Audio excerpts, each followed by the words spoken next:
Chair, would you mind just repeating the question? Would you just repeat the question? Did the Foreign Secretary see the due diligence or not before you tell the King, I've discussed this with the Foreign Secretary, who agrees with the recommendation? I'm not aware that he saw it.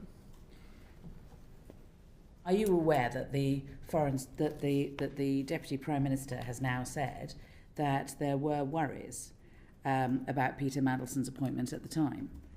And he said to LBC that there was a discussion within government, but that ultimately it was a matter for Number 10. I saw the media report at the time. Is that all you're going to tell me? Chair, honestly, I'm not being difficult. If you ask me a question, I will answer it. But I should also say I'm obviously not here to speak for the Foreign Secretary. You kindly pointed out at the beginning I'm not a civil servant anymore. Have a view on the accuracy of the statement. Just read it again. To be honest. I mean, I think you should ask the Foreign. If you want to know the Foreign Secretary's views, I don't really feel. But you were there in the middle of all of this, right? You were there in the middle of all of this. The Foreign Secretary is your boss. Fair enough. The Foreign Secretary. You're telling us that the Foreign Secretary was happy, and you told the King that. The Foreign Secretary, now the former Foreign Secretary, now the Deputy Prime Minister, is saying actually that there were concerns and there were discussions going on. Which is true. Got it. So I'm not being unhelpful, I promise you. Let me put it this way. I was asked what the Foreign Secretary said when I told him. He did not say, Philip, please crack on, write to the King. He actually said, I'm going to talk to Number 10. That's it. That's that, because we were in the margins of big important meetings with the top of the Australian foreign and security system in what is always a very pressurised period in the run-up to Christmas, and this was about a political appointment. He was my political boss as Foreign Secretary. I gave him the information I'd been told. He said he would talk to Number 10. Cool. A follow-up to that, Sir Philip. So yesterday, the former Foreign Secretary, now Deputy Prime Minister, said, as the Chair said, that he'd expressed worries. And you said this was a conversation in the margins. But again, back to how serious an appointment this is and the level of media scrutiny already rightly on this appointment. Did you have any further conversations with the then Foreign Secretary about these worries? As I recall, he and I had a brief conversation. I can't remember if it was the 18th or the 17th or the 18th, so the Tuesday or the Wednesday. It was inconclusive, so he wasn't at that point saying he was content for me to proceed, and I hadn't in any case received what I asked for at the outset. I said at the outset to Number 10, I'm not doing anything until I've got something in writing. And at the point of that conversation, I hadn't received a letter from the Principal Private Secretary, and so we had an inconclusive conversation. Did you raise any of your concerns with him for him to make a judgment to pass this on or anything like that? Was there any conversation about the worries that you both seem to have had? I think the Foreign Secretary should speak for himself on his views and what was said, as it were. I at that point was doing my best to resolve the situation, establish what I was being asked to do by the top of the government, and then take the bureaucratic steps necessary either way. So it was a situation that needed to be resolved during that week. Do you think the process of that week, the due diligence part of this, is evidence of, and the timings of it, is evidence of pressure or undue pressure, or evidence of due process being followed? I'm really sorry, but I'm not sure I follow you. The fact that, it's very, by your own admission, it's very unusual, and it was an unusual appointment, of a political appointment. So it was this whole process tested the system to the limit, really, and we're looking at how the system worked in this case, but also what we need to learn for the future. But just the evidence of, you were already told, quite late on in the process, due diligence had been done, then you were told he was going to be appointed, and then it was very publicly announced very quickly, and then so all of that, the timing of it, is that, in your opinion, evidence of pressure, undue pressure, or evidence of due process being followed at pace, yes, and you're in a high pressure environment all the time in your role? the short timescale created the pressure, as I said earlier. In terms of the parts that the FCDA and I was responsible for, I mentioned conflict of interest or vetting, and other decisions. I'm very confident they were taken, albeit under pressure, properly.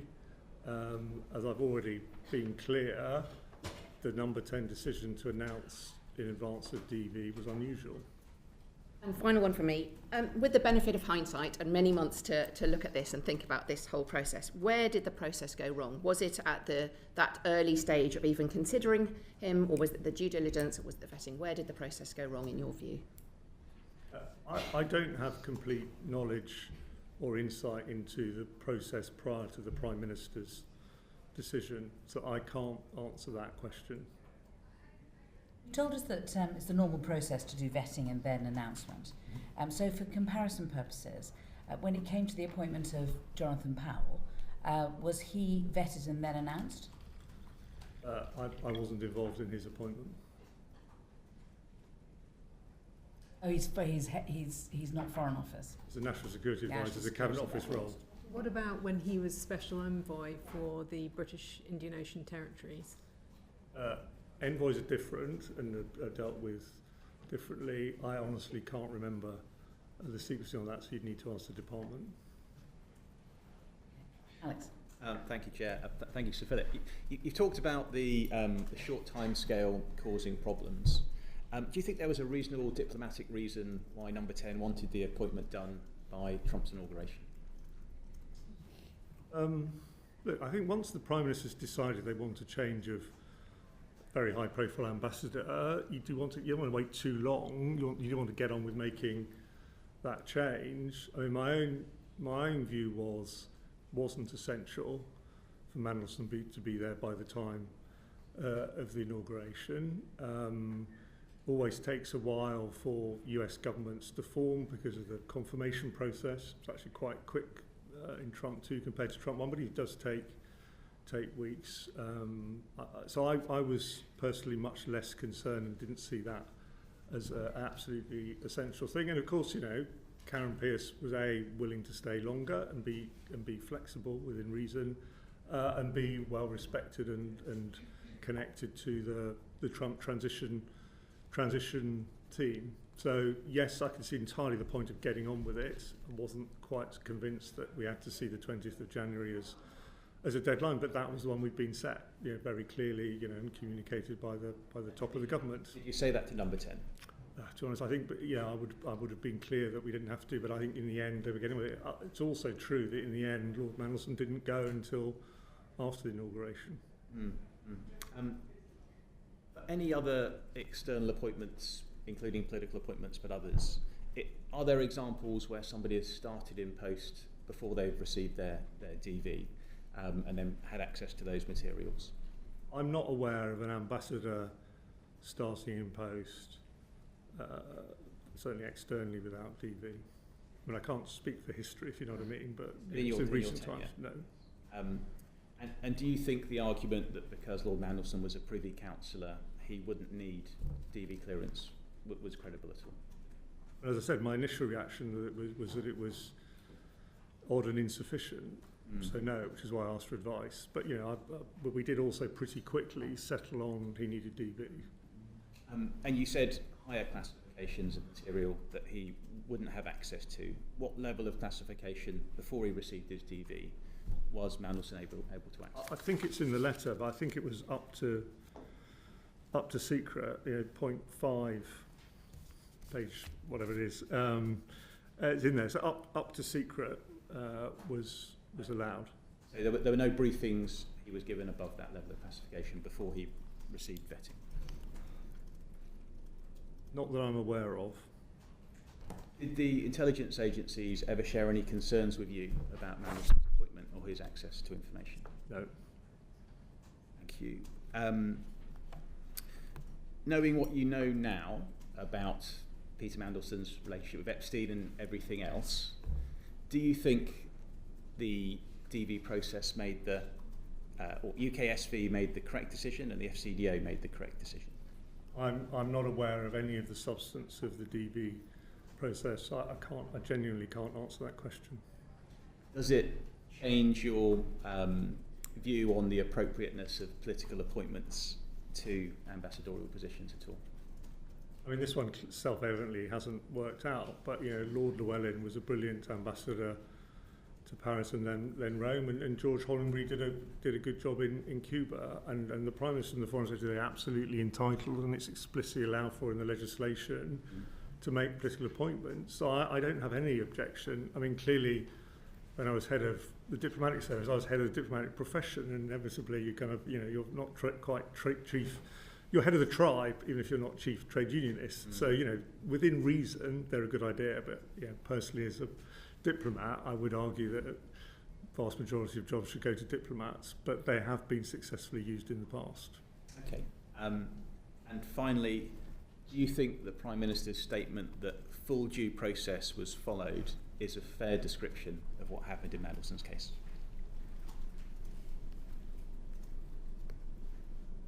I'm going to dodge. I'm really sorry, but I just actually don't think it's for me to sit here it's not for me it's for others, including, all of you as members of Parliament to come to a view on that.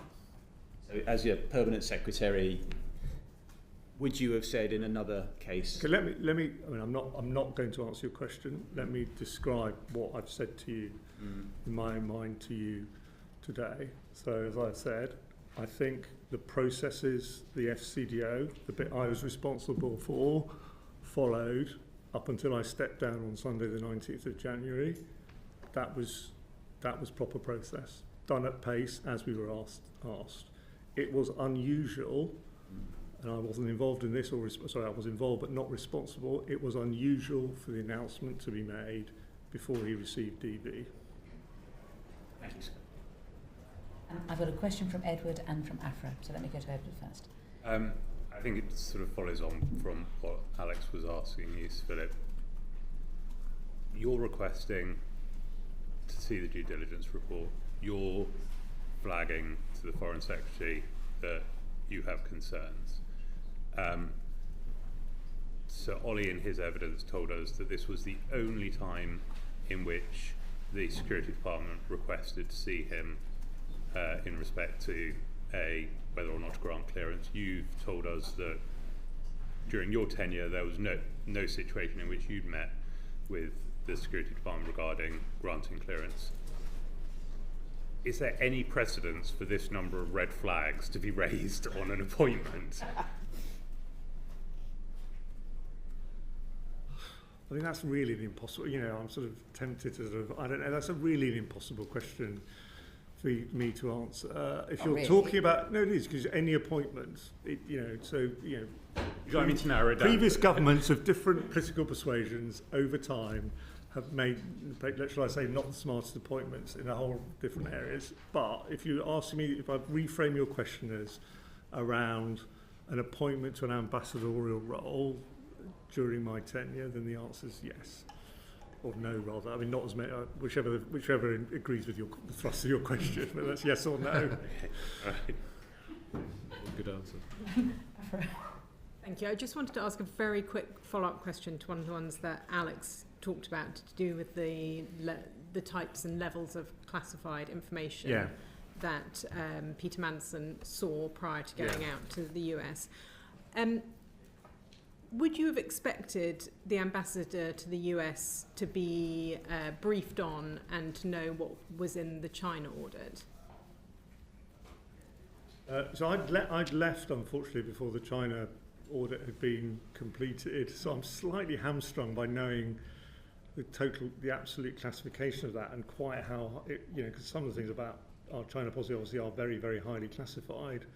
So I'm not ducking, but I don't really know, because it may be actually there was, and it also remember it wasn't complete at that point. It wasn't completed before I left.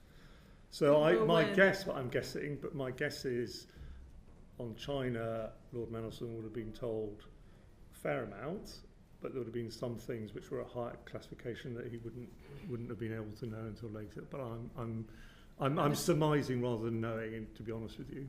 I mean, so I completely understand that. You said you're guessing that. But were you aware that it was expected that briefings would include some information about the work that was being undertaken as part of the China audit? I would have expected him to have been briefed on the evolution of the government's policy on China, so that he was ready to talk to the US administration about the UK government's policy on China, i.e. doing his job. And that must have included, therefore, him being briefed on where the government's audit of China policy had got to, if that answers your question. So you said basically yes. Thank you. Alan and then Dan. Thank you, Chair. Sir Philip, was the correct process followed in the dismissal of Ollie Robbins?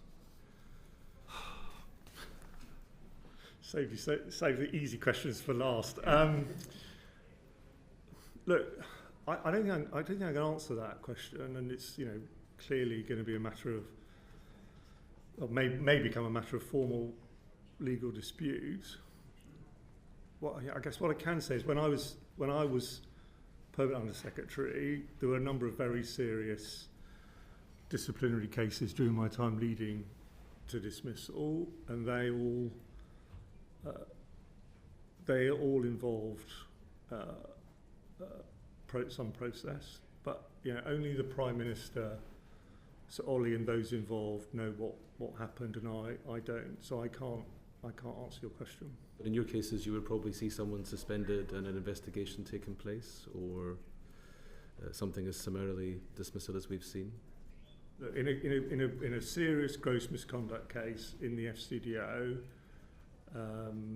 so for an FCDO member of staff, however serious, in my time, it was going to suspension and at least one case removal from post for overseas ambassador, and then a very short period to do a formal process. Thank you. I want to ask about the due diligence report, but does anyone else want to come in on? I think Uma wants to come in on the back of that, if you don't mind, and then we'll go Sure. back to you again. Thanks, Chair. The question, Sir Philip, on the judgment about the reasons for why Sir Ollie left his post. Would you have informed Number 10 or the Prime Minister of the concerns about Peter Mandelson and those leaked emails and the emails released by the US Department of Justice after the decision to sack Mandelson? If the view from the civil service is that you don't inform your principal before, surely after, when all this information's in the public domain, would you have intervened? I don't think I can answer that question for the reason I sort of gave earlier about not being in the moment. I mean, I recognise the Prime Minister clearly believes genuinely he should have been told. So Ollie set out for you his view, including, if I understood him right, that he felt he was bound by the rules not to discuss the information from the vetting process, although that's now disputed, and you had different evidence from Cat Little. So I personally think it's a very good thing that someone of Adrian Fulford's stature has been asked to look into this, because we can't be in this damaging situation again. But I'm afraid I just actually can't answer your question, but we do need a proper look at this because it is very damaging. I'd agree, Chair, if you can let me ask one final question. This is a hugely significant decision, this appointment. It had national and international repercussions as well as reputational risk. There's a well-publicised friendship of Jeffrey Epstein, and the FCDO and the civil service's view time and time again has been that they can't intervene because the rules don't let them intervene, or to take a passive approach. Do you think, given everything we know, the system should be changed going forward? I don't know the answer to that question, which is why I'm pleased that Adrian Fulford, who I know from his time when he was, I think, the first head of the investigatory, he was the first investigatory powers commissioner, and also, if I remember right, may still do, has been the final appeal for vetting processes, cases, so clearly knows a lot about it. I think he is the right person to get actually at that question. It's definitely right to look at it. Back to Anne. Thanks. In the follow-up to her evidence to the committee, Cat Little confirmed there was no Cabinet Office advice ahead of the decision that Morgan McSweeney and Matthew Doyle should follow up questions with Peter Mandelson about Epstein. Have you any views on whether you thought they were the right people to do that, or whether someone independent of the process or someone trained in vetting would have been better to follow up? It wasn't part of the vetting. It wasn't part. So the due diligence process. Yeah, no.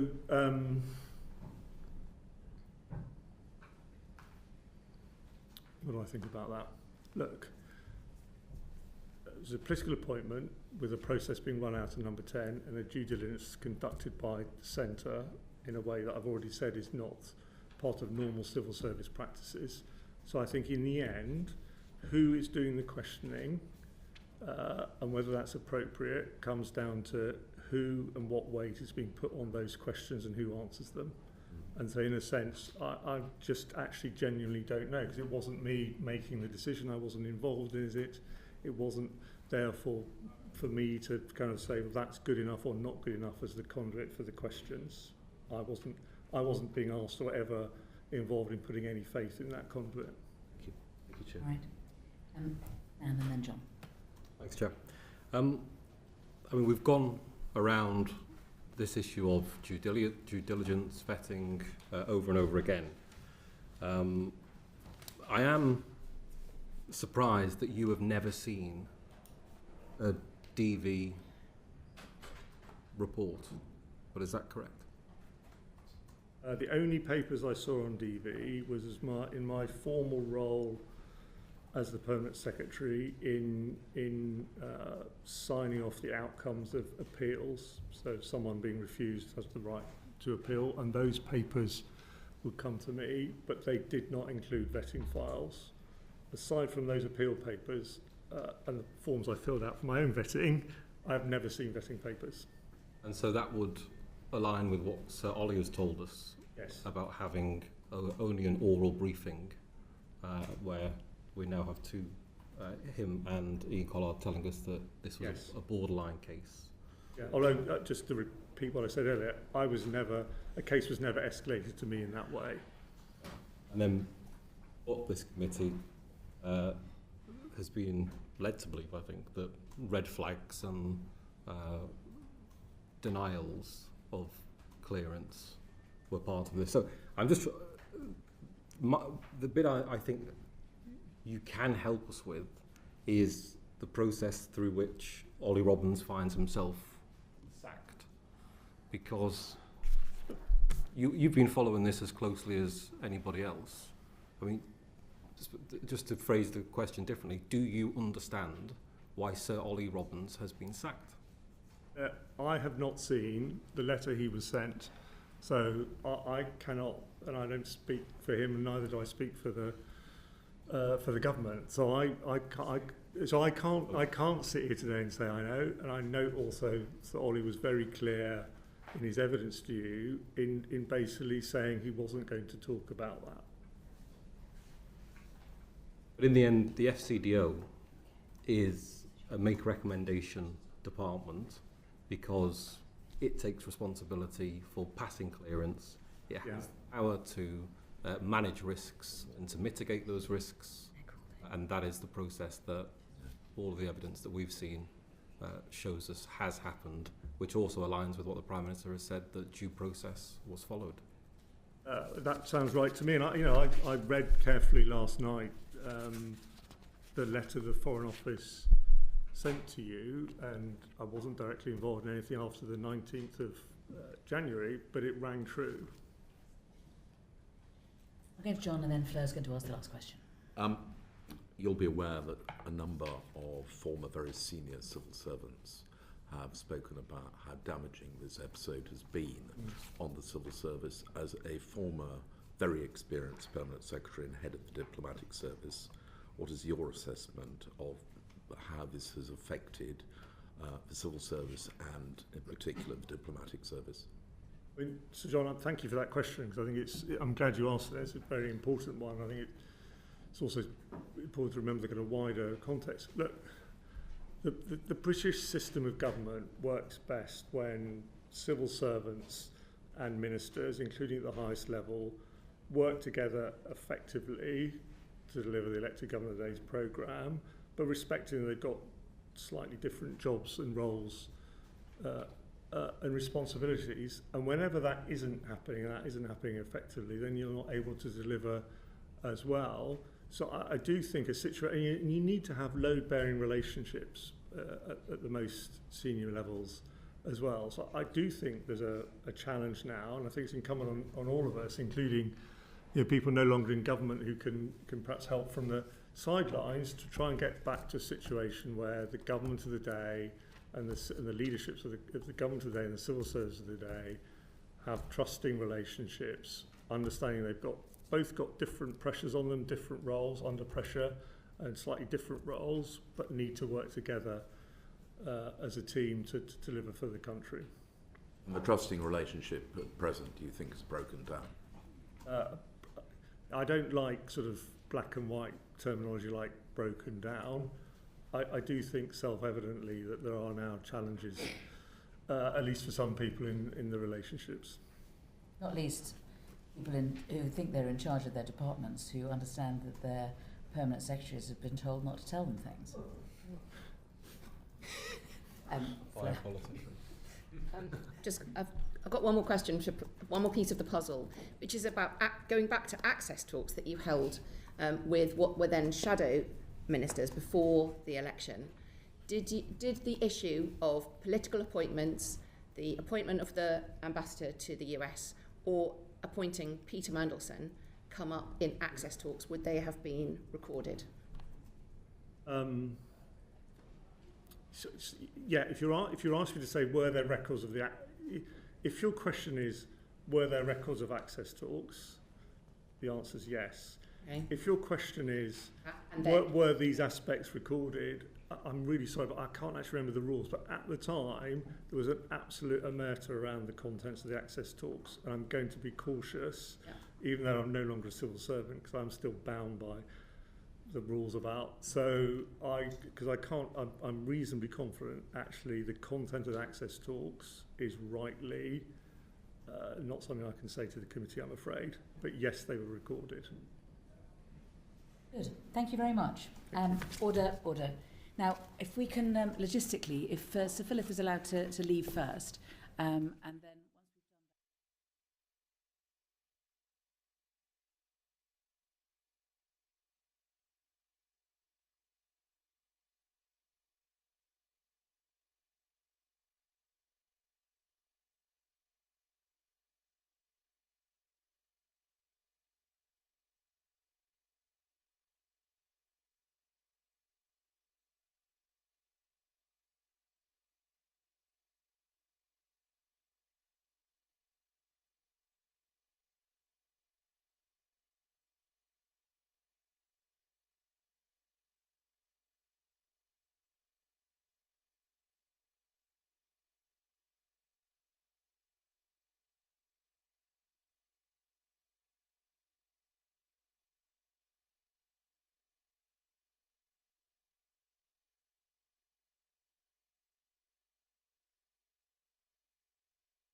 The Foreign Affairs Committee are continuing their inquiry into the workings of the Foreign Office and the appointment of Peter Mandelson in particular.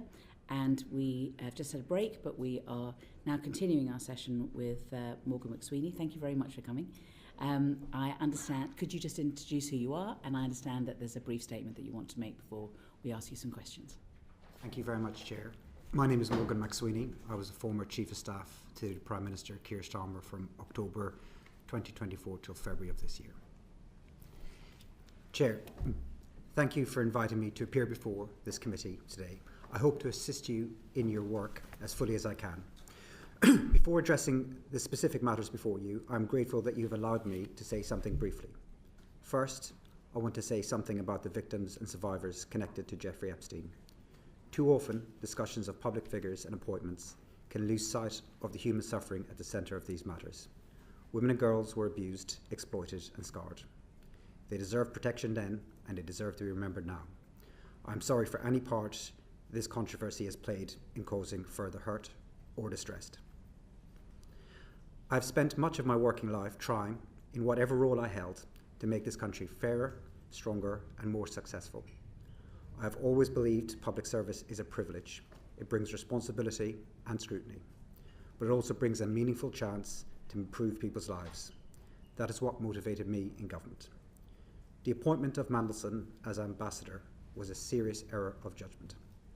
I advised the Prime Minister in support of that appointment, and I was wrong to do so. As I said in my resignation statement, I resigned because I believe responsibility should rest with those who make serious mistakes. Accountability in public life cannot apply only when it is convenient. The Prime Minister relied on my advice, and I got it wrong. It is also important, however, to distinguish between what I did do and what I did not do. What I did do was make a recommendation based on my judgment that Mandelson's experience, relationships and political skills could serve the national interest in Washington at an important moment. That judgment was a mistake. What I did not do was oversee national security vetting, ask officials to ignore procedures, request that steps should be skipped, or communicate explicitly or implicitly that checks should be cleared at all costs. I would never have considered that acceptable. These processes are in place to protect our national security. Finally, I want to place on record my respect for those who serve our country through public institutions, MPs, ministers, civil servants, diplomats, security professionals and many others whose work is demanding, often unseen. In the Cabinet Office, the Foreign Office and 10 Downing Street, there will be many people working long hours now to understand what happened here and to ensure lessons are learned. They deserve fairness and respect as they do that work. Chair, I'm here to assist the committee in its work. I made a serious mistake in recommending Mandelson's appointment. I accept the consequences and hope today I can help the committee to establish the facts and to make sure the right lessons are learned. Thank you. So why was it necessary to replace Karen Pierce at all? So, should I set out the timetable of my understanding of the various different decision making? So, I'm going to do that, okay, but I just wondered if I could just start with, how did it even become an issue? So, my understanding is that before we were in government, the civil service were deciding who to appoint Karen Pierce when her term came to an end, and that in the access talks with Simon Case, Simon Case was informed that the Prime Minister was minded to make a political appointment in the role of ambassador. So that predates my time as a Chief of Staff. At the time, I was working in opposition and I wasn't working as part of the transition team. When I came in as Chief of Staff, I understood that to be the general direction the Prime Minister wanted to go in, and that a formal decision was made not until after the US presidential elections, because he rightly wanted to wait until after seeing who was elected US President on the 5th of November. So is there a note of the discussion around whether or not it should be a political appointment, or are you saying that it was something that had already been decided before Labour got into government? So Well, I only found out this weekend as I was trying to piece together the full picture, and I called Simon Case to ask him what his recollection was, and his recollection was that February 2024, when he was inquiring about what Labour might want to do with the US ambassador, as they were considering who to replace Karen Pierce with, he was told the Prime Minister was minded to make a political appointment. As far as I know then, the next decision was taken in early November, so the decision by the Prime Minister was formally taken in early November after the US presidential election. So I've seen a box note that went from the Prime Minister's private office, his foreign policy private office, and his PPS, and which asked him explicitly would he like to go ahead with a political appointment or make a civil service appointment. I don't recall any conversation about that, and then the next thing is that he is requesting who could potentially fill that post. That's the box note of the 11th of November, which is on page 2 of the humble address materials, and it's a PS note to the Prime Minister. Yes, it talks about that the current ambassador to Washington has been making good inroads with the Trump team, and then talks about on timing of appointment and announcement. Talking about what the options are essentially. Yes, yeah. And I didn't input into that box note. No. And neither did anybody else, it looks like. I mean, when it comes to the Prime Minister's comments on it or the Outer Office comments, there wasn't anything on that. So I don't think there was any input from any of the SPADs into that. It was just a straightforward, what would you like to do, Prime Minister, but there wasn't a recommendation. There was a list of candidates. David Miliband, Cathy Ashdown, Peter Mandelson, even George Osborne were the sort of names that, according to The Guardian and the Tom Baldwin's book, were the sort of candidates that were being considered at the time. Is that right? Those sound like the right names to me. I think that I don't recall there being much discussion ahead of the US presidential election. I think the Prime Minister wanted to rightly wait to see the outcome of that. I think if Kamala Harris had won that US presidential election, I don't think that Peter Mandelson would have necessarily been appointed, and he probably wouldn't have been. I think the Prime Minister started to seriously consider names after the US election. Just so that we get the timeline right, you became head of office on the 6th of October. Yes. You really wanted Peter Mandelson to be the ambassador, didn't you? I thought he was the right choice after the US presidential election. The reason why I thought he was the right choice is because Britain was exposed, the UK was exposed after Brexit. We left the European Union without any US trade deal. And for me, honestly, this was the top priority of the Prime Minister, was to get a US trade deal with the Americans. And I thought that based on Mandelson's experience as an EU Trade Commissioner, that made him the strongest candidate. But like everybody else, I made clear to the Prime Minister there was pros and cons, and there was risks. I don't think the Prime Minister would have chosen Mandelson if Kamala Harris had been elected President. I think he considered about who would be the right fit for the White House, and we procured him a short list of 2 strong candidates at that point. I'll come on to that in a minute. But I mean, you wanted. I mean, it was more than that. It was personal as well, wasn't it? I mean, he was your mentor, particularly when you became Chief of Staff, because you had no experience of the weird and wonderful world of Whitehall, but obviously Peter Mandelson did. So didn't he become an indispensable and venerated confidant for you? He was a confidant for me, but I don't confidant. Beg pardon. But I didn't regard him as my mentor. I first had a conversation with Peter Mandelson in 2017. I don't think I really started to go to him for advice until about 2021, and I was 44 years of age then. So I didn't regard him at all as a mentor. I got advice from him, and it was useful. But I also had other people around who were perhaps a bit more shy with the media, who I sought to for advice. We brought in some extremely experienced people from the Blair administration. So Liz Lloyd came into our team, Jonathan Powell came into our team, and I would certainly ask both of those for advice about how things work as well. So I asked a range of people for advice and help. I don't regard Mandelson as ever being a mentor, but certainly as an advisor. So, I mean, when the New Statesman says that Morgan wouldn't breathe without consulting Peter Mandelson first, that's not fair. yeah, you forgive me if I don't believe everything that's written about me in the papers, but I don't think that was true. He was somebody who I sought for advice, but both when I was campaign director and as chief of staff, I built a wide network of people who had done jobs similar to mine in the past, going back decades in the Labour Party. And I will go into. I mean, I really wanted to just sort of start with. I mean, you began by working for Excalibur, didn't you? Which was run by Peter Mandelson. It was an attack and rebuttal unit, basically, in '97, and you worked on that. And one of the things was to also do work on Labour MPs who might be perceived as disloyal. So, again, Chair, I'm glad that I can correct some of the records on this, because this is all a bit of a mythos here. This comes from the Independent. Yes.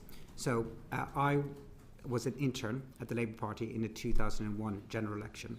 I was an intern. I was assigned to the attack and rebuttal team. So you didn't work in '97 for Excalibur? No, I did. So 2001 was your first time. Yes, that's right. Okay. And my job. And I hate to dispel the myth to maybe some people from different political parties about what Excalibur was, but all I did was glue bits of newspaper to A4 paper and scan it into a machine. Mm-hmm. It was. We've all done it. Literally, that was as sophisticated as my job got. The team wasn't run by Mandelson. The team was run by Spencer Livermore, right. And it included lots of future Labour politicians and SPADs. I never met or spoke to Mandelson in that election, and I didn't even report into who is now Lord Livermore. It was much more junior people that I reported into. And then what I wanted to ask you about was about the accounts in the I paper on the 4th of February 26, that Mandelson was helping to vet candidates, that he was given access to a secret Google spreadsheet of potential candidates, and that there was an off-the-books exercise.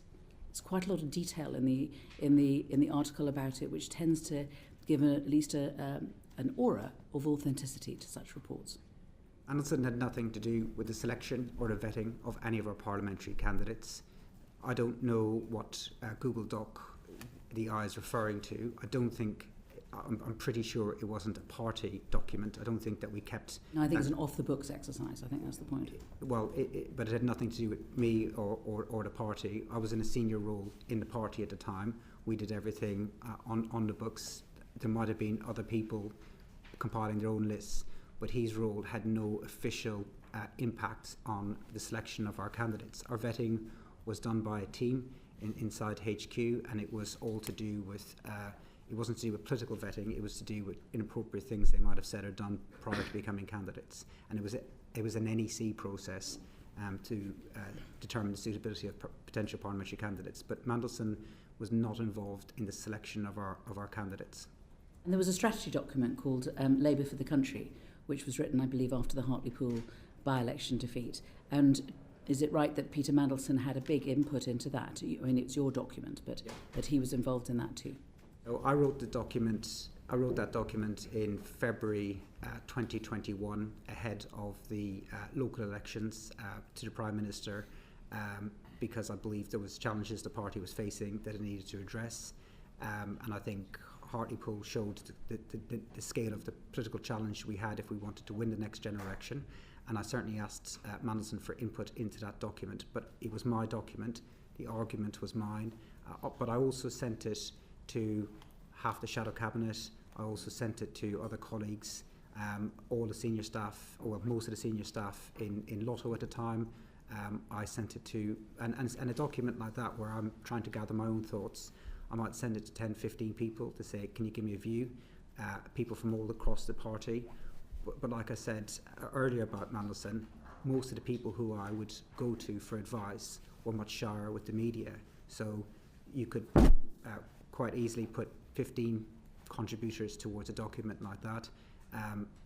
But it was my document, and it was my argument that I wanted to make to the leader of the party at the time about the direction I thought we needed to take. After Angela Rayner resigned, and when there was the reshuffle on the 5th of September 2025, it's claimed that Peter Mandelson masterminded the reshuffle In fact, there's a quote, this is not normal. He was US ambassador.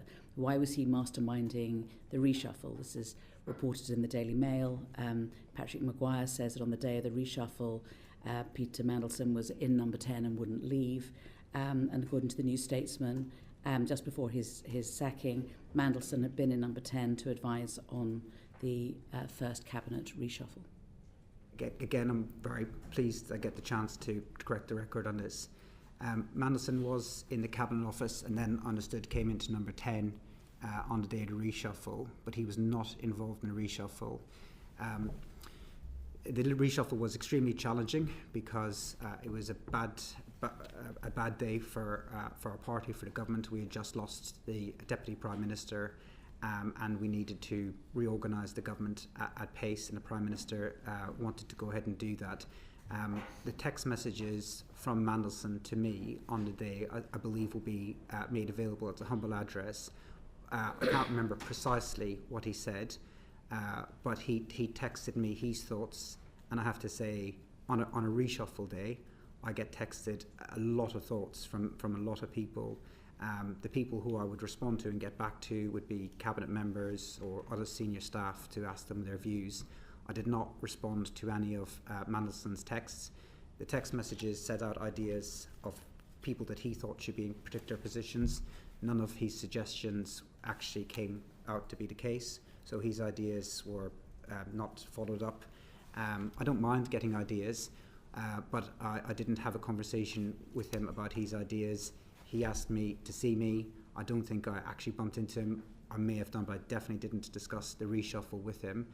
The only text back from me to him is at the end of the day, where I said, look, I thought we did well considering the circumstances today, but I did not take him up on his offers of advice, and I did not act on any of the advice that he gave, and I did not ask him his views on any ministerial appointments. And so are any of your text messages to Peter Mandelson, or not, going to be available in the humble address?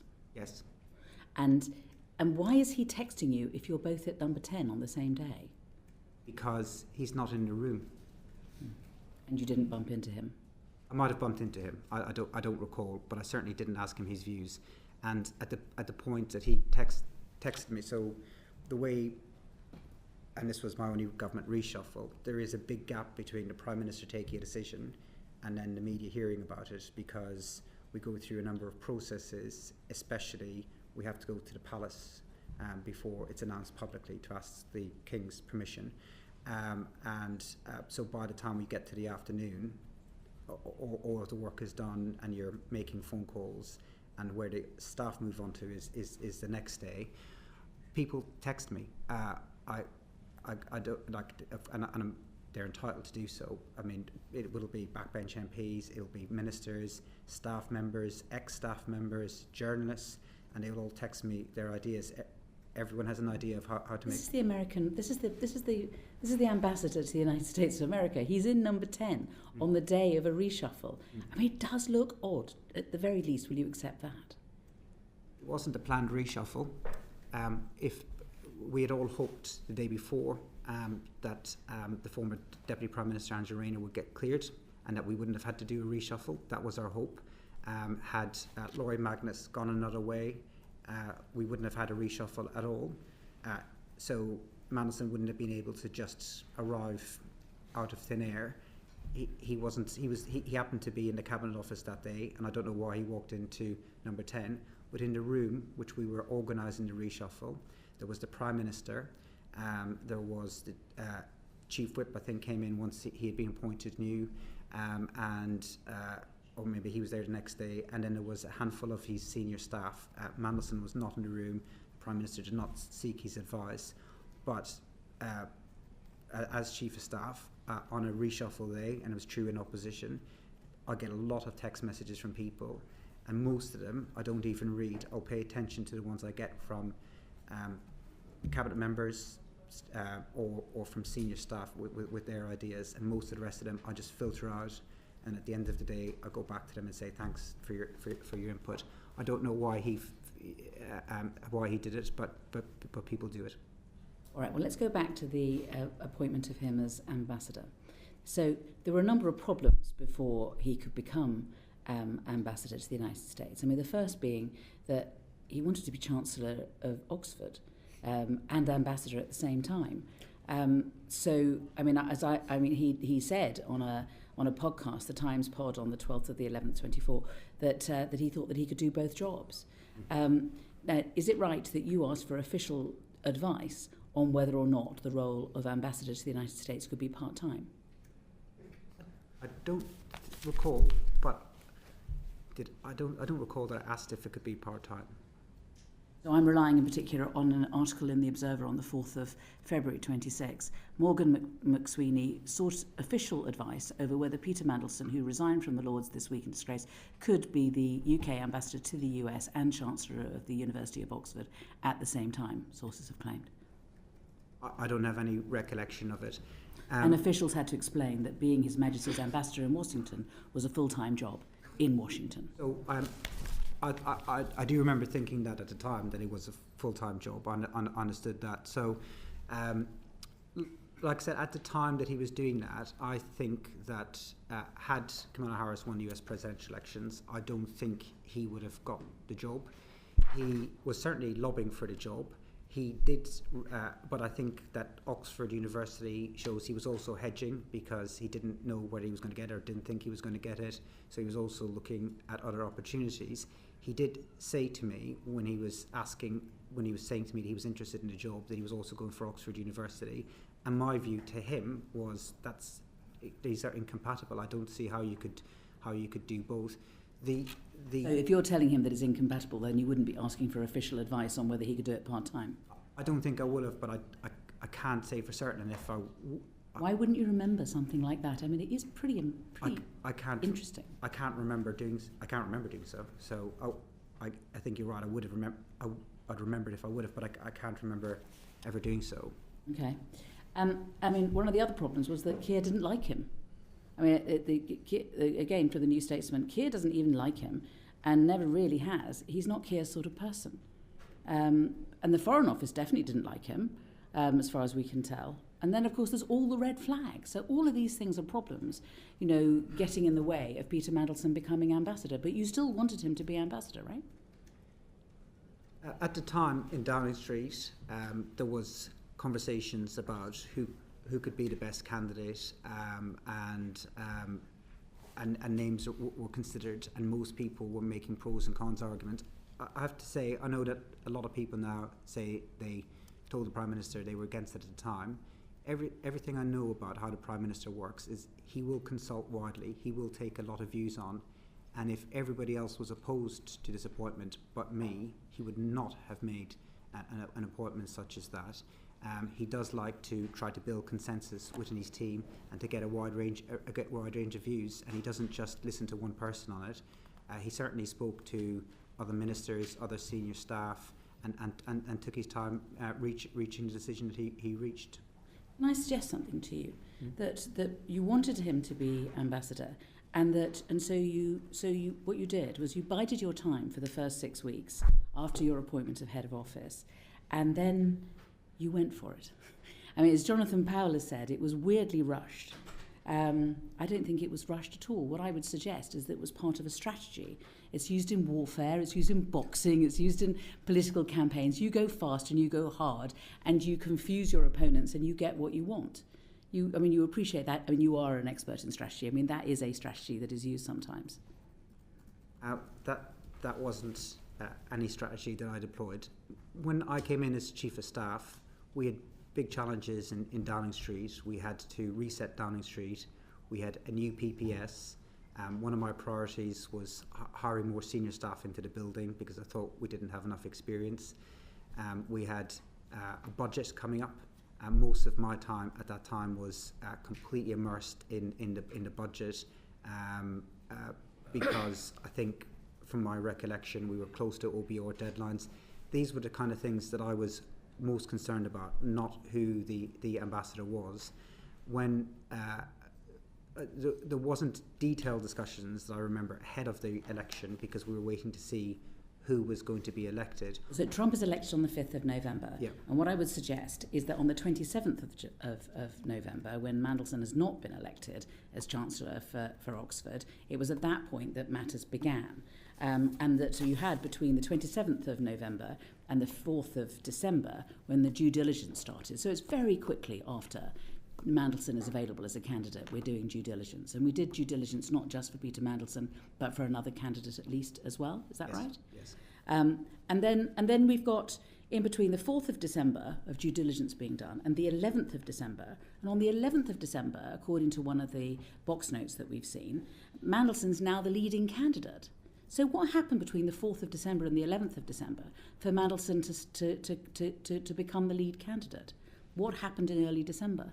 So I would disagree a little bit with the sequence of events. Before a consideration was given to who should be the political appointment, the first thing that had to happen was the Prime Minister himself had to decide that he wanted a political appointment or did he want to go ahead with a civil service appointment. I didn't write into that box note, I think... Neither did the Prime Minister. Well, I can't speak for what he wrote and didn't wrote. I can speak... You're in charge of his office.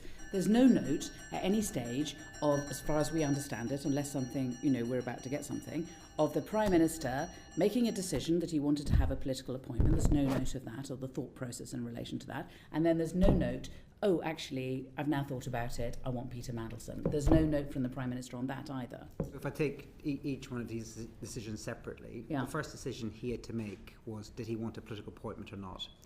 And I didn't write into that note that I thought that there should be a political appointment. He would have made his decision and he would have told his PPS what he wanted to do, and then his PPS said, now we need to procure candidates. So he could have gone in a different direction at that point, and that would have been the end of it, and we'd have gone ahead with appointing a civil servant as ambassador. So he could have gone in a different direction. I didn't have any strong disagreements with anyone in number 10 that I can recall. Like everyone else, I could see there was pros and cons in the appointment, and I worried that it would go wrong. So I didn't try to push anything through. We procured two strong candidates for him. One was Mandelson, and the other was George Osborne, the former Chancellor of the Exchequer, who I'd met as part of it. And my view was that we had, and I said to the Prime Minister, you have two appointable candidates. Others agreed that there was two appointable candidates. I can't recall anyone saying that Mandelson was not appointable. So what happened in early December was that you went to the United States and you went with Jonathan Powell. And as far as I understand it, when you were in the United States, you were given a clear message from the Trump team that actually they weren't keen on Peter Mandelson and that they wanted to have Karen Pierce hanging on. So, I mean, did you tell the Prime Minister that? And is there a note of you telling the Prime Minister that? So it's half right. So this is Politico, the 20th of the 3rd, 26th. They didn't talk to me about Mandelson. They made clear that Karen Pierce was doing a wonderful job, and that they would be content with her remaining in post. But I did, as part of the process, talk to Foreign Office officials that I knew, who also approached me directly as well. I spoke to people that I knew in the US system, and I got a wide range of views, and quite a lot of views were coming back in support of Mandelson as a candidate. As I said, if the Prime Minister was hearing overwhelmingly against Mandelson, he might have made another decision. But he was getting a lot of views at the time. He was listening to people. He does listen to his senior staff. He does listen to his ministers before reaching a decision. So I think if it was just me arguing for it, I don't think he'd have made that appointment. So we've got that, and we've also, of course, got all the stuff that's come out of the due diligence. And on the box note that I've been referring to on the 11th of the 12th, it says, Chief of Staff has discussed candidates with you, with the lead candidate being Peter Mandelson. So here he is, he's now a lead candidate. So how did you manage to persuade the Prime Minister that he should be the lead candidate, given what you'd heard in America, and given what was in the due diligence? So What I'd heard in America is mixed views. There were some people I spoke to there that You've told us that. that said that Mandelson was a strong candidate. My view is that he was the lead candidate because of his experience as an EU Trade Commissioner and the political skills that I thought he could bring to the table. No, because it's not your opinion that's important. It's the Chief of Staff has discussed candidates with you, with the lead candidate being Peter Mandelson. I mean, it is supposed to be the Prime Minister's decision, not your decision. Yes. It's a Prime Minister's decision. And the Chief of Staff has discussed Peter's relationship with Jeffrey Epstein, which we will go through with you, but your Director of Communications is satisfied with his responses to questions about contact. Do you think it's appropriate, when doing due diligence, for you as a friend of Peter Mandelson to speak to the Prime Minister, and for his responses to be measured by another friend of Peter Mandelson, Matthew Doyle? And for that information to be put before the Prime Minister as a basis upon which they can make a decision? So I agree, and I think that when I look back on it, I certainly think it would have been much better if I'd asked Pet to ask those follow-up questions. I guess my thinking at the time was I put follow-up questions to him in writing, and that if a senior member of staff did that he would feel more obligated to give the truth and the full truth. I didn't feel that I got that back from him. But it wasn't my decision, it was the Prime Minister's decision, and he saw the DV as part of that decision. And so between the 11th of December, when Mandelson's the lead candidate, and writing to the King and telling the King that, advising the King that this should be the candidate, what happens? Is there a decision made at that point that Peter Mandelson should be the ambassador? And where is the note to show that the decision was made and how the decision was made? So I tried to get the times as best as I possibly could and dates, but you have to forgive me a bit because I don't have access to my number 10 diary or the Prime Minister's diary. So if I make a mistake, it's not intentional. No, it's fine. So I'll try to give you as best as I can. So I think three things worth saying. The Prime Minister will be talking to people at that time, saying, what do you think? Everyone will be giving him pros and cons. That's for sure. He will take a view based on a rounded view. Then the last meeting I recall where he said this is the direction I want to go in was with Nin Pandit, Jonathan Powell and me and him. And then after that, and it might have been the same day or the day before, is when Nin Pandit wrote to Philip Barton to say the Prime Minister would like to make a political decision. So that was the last meeting that he had, and in that meeting he would have conducted that meeting the way he always does, which is to make sure everyone in the room has their view. And then what date did you say this was? I've missed it. This would have been either on the day or the day before, or a few days before Nin Pandit wrote officially to Philip Barton. So when Nin Pandit wrote to Philip Barton to say, can we begin the necessary arrangements and get Mandelson in place? We're talking like 15th, 16th, something 18th, about that. 17th, 18th. Yeah. So he would have had a meeting then. He would have said, right, what are we going to do here? Let me get your views. Okay. And then he'd have said, we're going to go with Mandelson. Okay. During those 7 days, was there an agreement between the Prime Minister, between you, that what you should do is tell the King, tell the incoming President, announce the fanfare, but all of it always knowing that it would depend on his vetting? And would it be whether it was so during when this meeting was happening? Is it like, well, we're going to do this and we're going to do this and we're going to do this, but obviously it's all dependent on vetting? So I wasn't involved in any decisions about when to tell the King. I'm not aware of those processes and when the appropriate time to talk to the King or communicate with the King about all of this. I don't think that we discussed that at the time, and I know Simon Case's letter has come out subsequently. I didn't see Simon Case's letter at the time, or I don't recall seeing it. I think it was directly to the Prime Minister rather than to me. And but it makes sense, doesn't it? I mean, you can't appoint somebody, let alone Peter Mandelson, without vetting him first. So it didn't jump out as a problem to me at the time. Even after the due diligence? even after the due diligence. And the reason why it didn't jump out to me, we had around about the same time, and again, I can't remember the dates, around about the same time, we made a political appointment for National Security Advisor in Jonathan Powell. And as far as I remember, we appointed him, and then we began the DV. I was appointed before I began the DV work, and that's what tends to happen. If he had then failed, then we wouldn't have sent him to DC. So it didn't occur to me to ask, because that's how I saw the practices being put in place. I think the Prime Minister is right in saying that shouldn't happen, and I think that he's now made a decision that won't happen again in the future. But there has As a strategy man, don't you think it's a bit odd? Let's at least look at it this way. It's a bit odd to, essentially, what you've done is you've briefed the press, you've told the King, you've told the incoming President, he started being paid, he's got his pass, all of these sort of things have happened, and then you do the due diligence. So at that point, due diligence had said, no, sorry, really, too risky, can't do this, and he'd... Imagine the storm. Sorry, no, due diligence had been done. DV. Sorry. DV. You're absolutely right. You're absolutely right. So yeah, it would have been very embarrassing for us.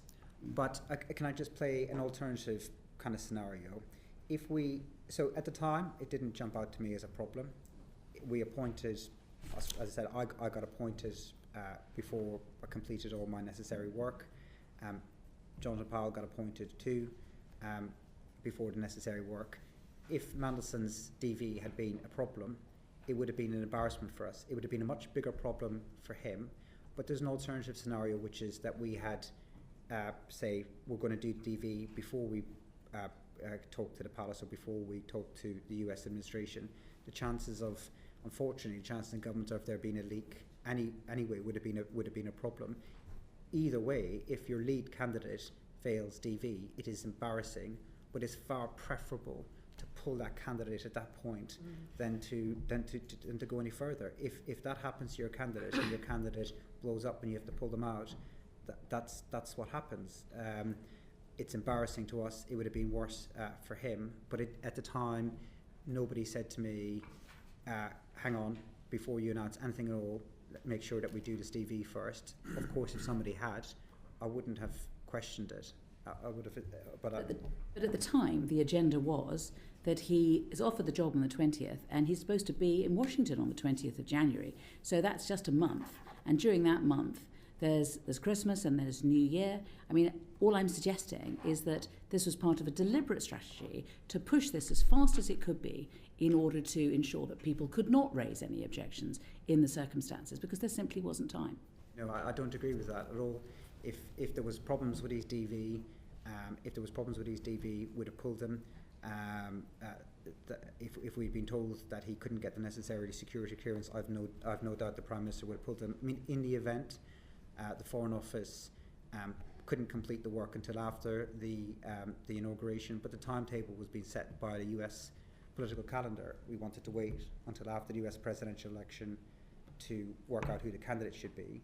And we did want the candidate in place by the inauguration, but it wasn't a big deal that he wasn't in place by the inauguration. He was in place, I think it was about 3 weeks later. This is my last question. So do you think that when the chance came for you to give Peter Mandelson his last job, you stopped thinking about what was best for the government? Really, you stopped thinking about what was best for the country, and you just thought, I want to give this job, this great job, to one of my heroes, and it became an obsession. And it may be that the Prime Minister can be criticised for giving you this leeway, but it was a leeway that you abused, and you stopped thinking strategically. You closed your eyes to the risks. You didn't consult the necessary people, the Prime Minister, the Foreign Secretary. You railroaded this through as fast as you could before anyone could realise what had hit them. I don't think that's true. I certainly spoke to the Foreign Secretary a number of times. I have then Foreign Secretary. I have a very good relationship with the Deputy Prime Minister. I've known him for very, very many years, and I would certainly have spoken to him extensively at the time. I don't regard Mandelson as a hero. I think that's an exaggeration of the kind of relationship that I had with him. in every advice that I gave to the Prime Minister, hand on heart, I thought I was operating with a motive in a national interest. In politics, you over decades, you know a lot of people. I've had to, in 20 years in politics, I've had to fire friends from jobs. I've had to turn people down who were desperate for jobs, who were closer friends of mine than Mandelson, who really wanted jobs in Number 10, or people who thought they were going to be ministers, because I've always tried to operate in national interest. The amount of times I've had friends come in and see me, or phone me who were really angry at me because they didn't get the job that they wanted to get. That's what politics is. You have to try and always operate in the national interests. Of course, you know people, and then you make judgments that in this case turned out to be wrong, incorrectly. I completely accept that, but it was this was not some heroes trying to get a job for. I thought that his skills as an EU Commissioner would help us to get the trade deal that I think the country needed, because we were very, very exposed after Brexit, and getting that trade deal right was very important. I thought he had the skills to do it. I made the wrong judgment. I completely accept that, but my motive was always in the national interest. Afri, you want to do a follow-up, and then I'm going to Sir John. Is that right? I had a few follow-ups. Oh, well, I'll go to Sir John first, and then I'll go to you, if that's all right. Yeah. Thank you, Chair. Can I just be clear? The Prime Minister had decided that he wished to make a political appointment. Was it you who first said, Prime Minister, I've got the perfect candidate, Peter Mandelson? I think the first person who put Mandelson's name forward was Mandelson. Directly to the Prime Minister, I want the job? Or I think he talked, I don't know if he spoke to him. I think he talked to a lot of people, making it clear that he was interested in the job, including, I'm sure, possibly even members of the press. But yeah, that's where that came from. I don't remember the Prime Minister asking me a view prior to the US election.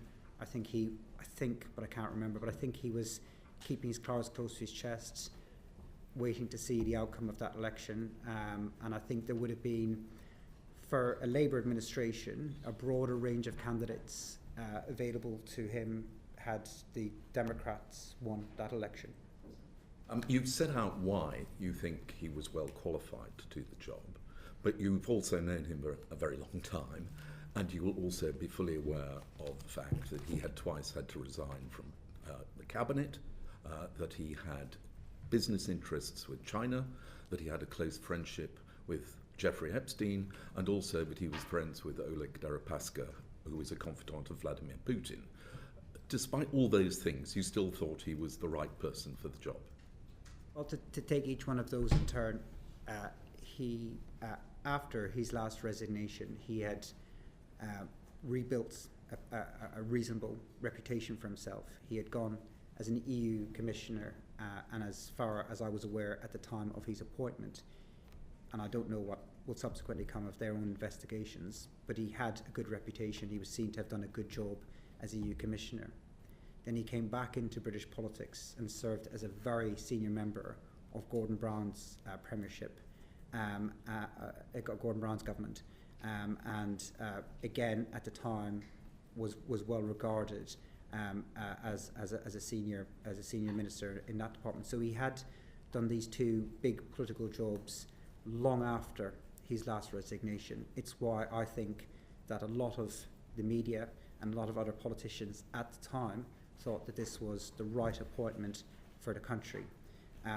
The nature of the relationship that I understood he had with Epstein was not a close friendship. How I understood it at the time was a passing acquaintance that he regretted having, and that he apologised for. What has emerged since then was way, way, way worse than I had expected at the time. And it was when I saw the pictures, when I saw the Bloomberg questions in September 2025, I have to say it was like a knife through my soul. I did not expect that level of connection that he was talking about there. As for the other issues that you're raising, I thought business interests would be dealt with in the Foreign Office, so people look at things like conflict of interests.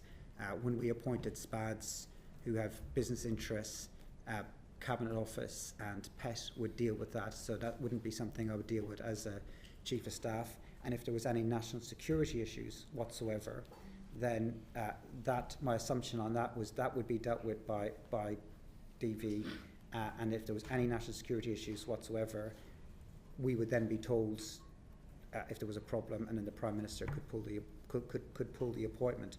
So from what I knew at the time, I thought he had re-established himself as a credible political senior political figure in Europe and in the Brown government. I did not was aware of the extent of the relationship that he had, and I thought that these other issues would be dealt with at other parts of the process. Your discovery of the closeness of his relationship, you say, was a knife to the heart. But the box note says that you discussed with Peter Mandelson his relationship with Epstein, and that you then discovered as a result of that conversation, for instance, the fact that he stayed in the flat belonging to Jeffrey Epstein after Epstein had been convicted for paedophile offences. That wasn't a discovery that I made. But did you advise the Prime Minister of that?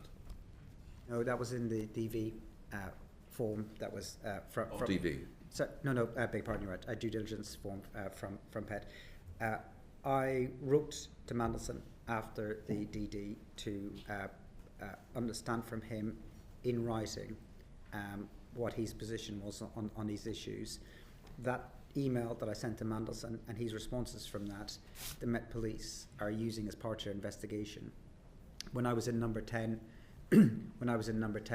I was told that we couldn't share either the questions or the answers to those questions or the email itself with the media or as part of the humble address process until the police were finished with it, because they said it would interfere with their investigation. And so I've stuck to that since I've left Downing Street too.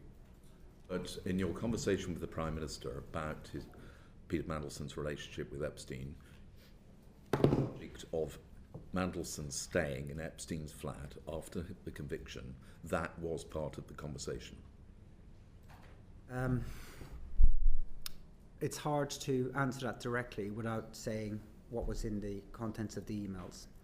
But my understanding at the time, which I could maybe say about what my understanding was from hearing him talk about it and listening to his friends. My understanding at the time was that his relationship was a passing acquaintance that he knew through somebody else, that he's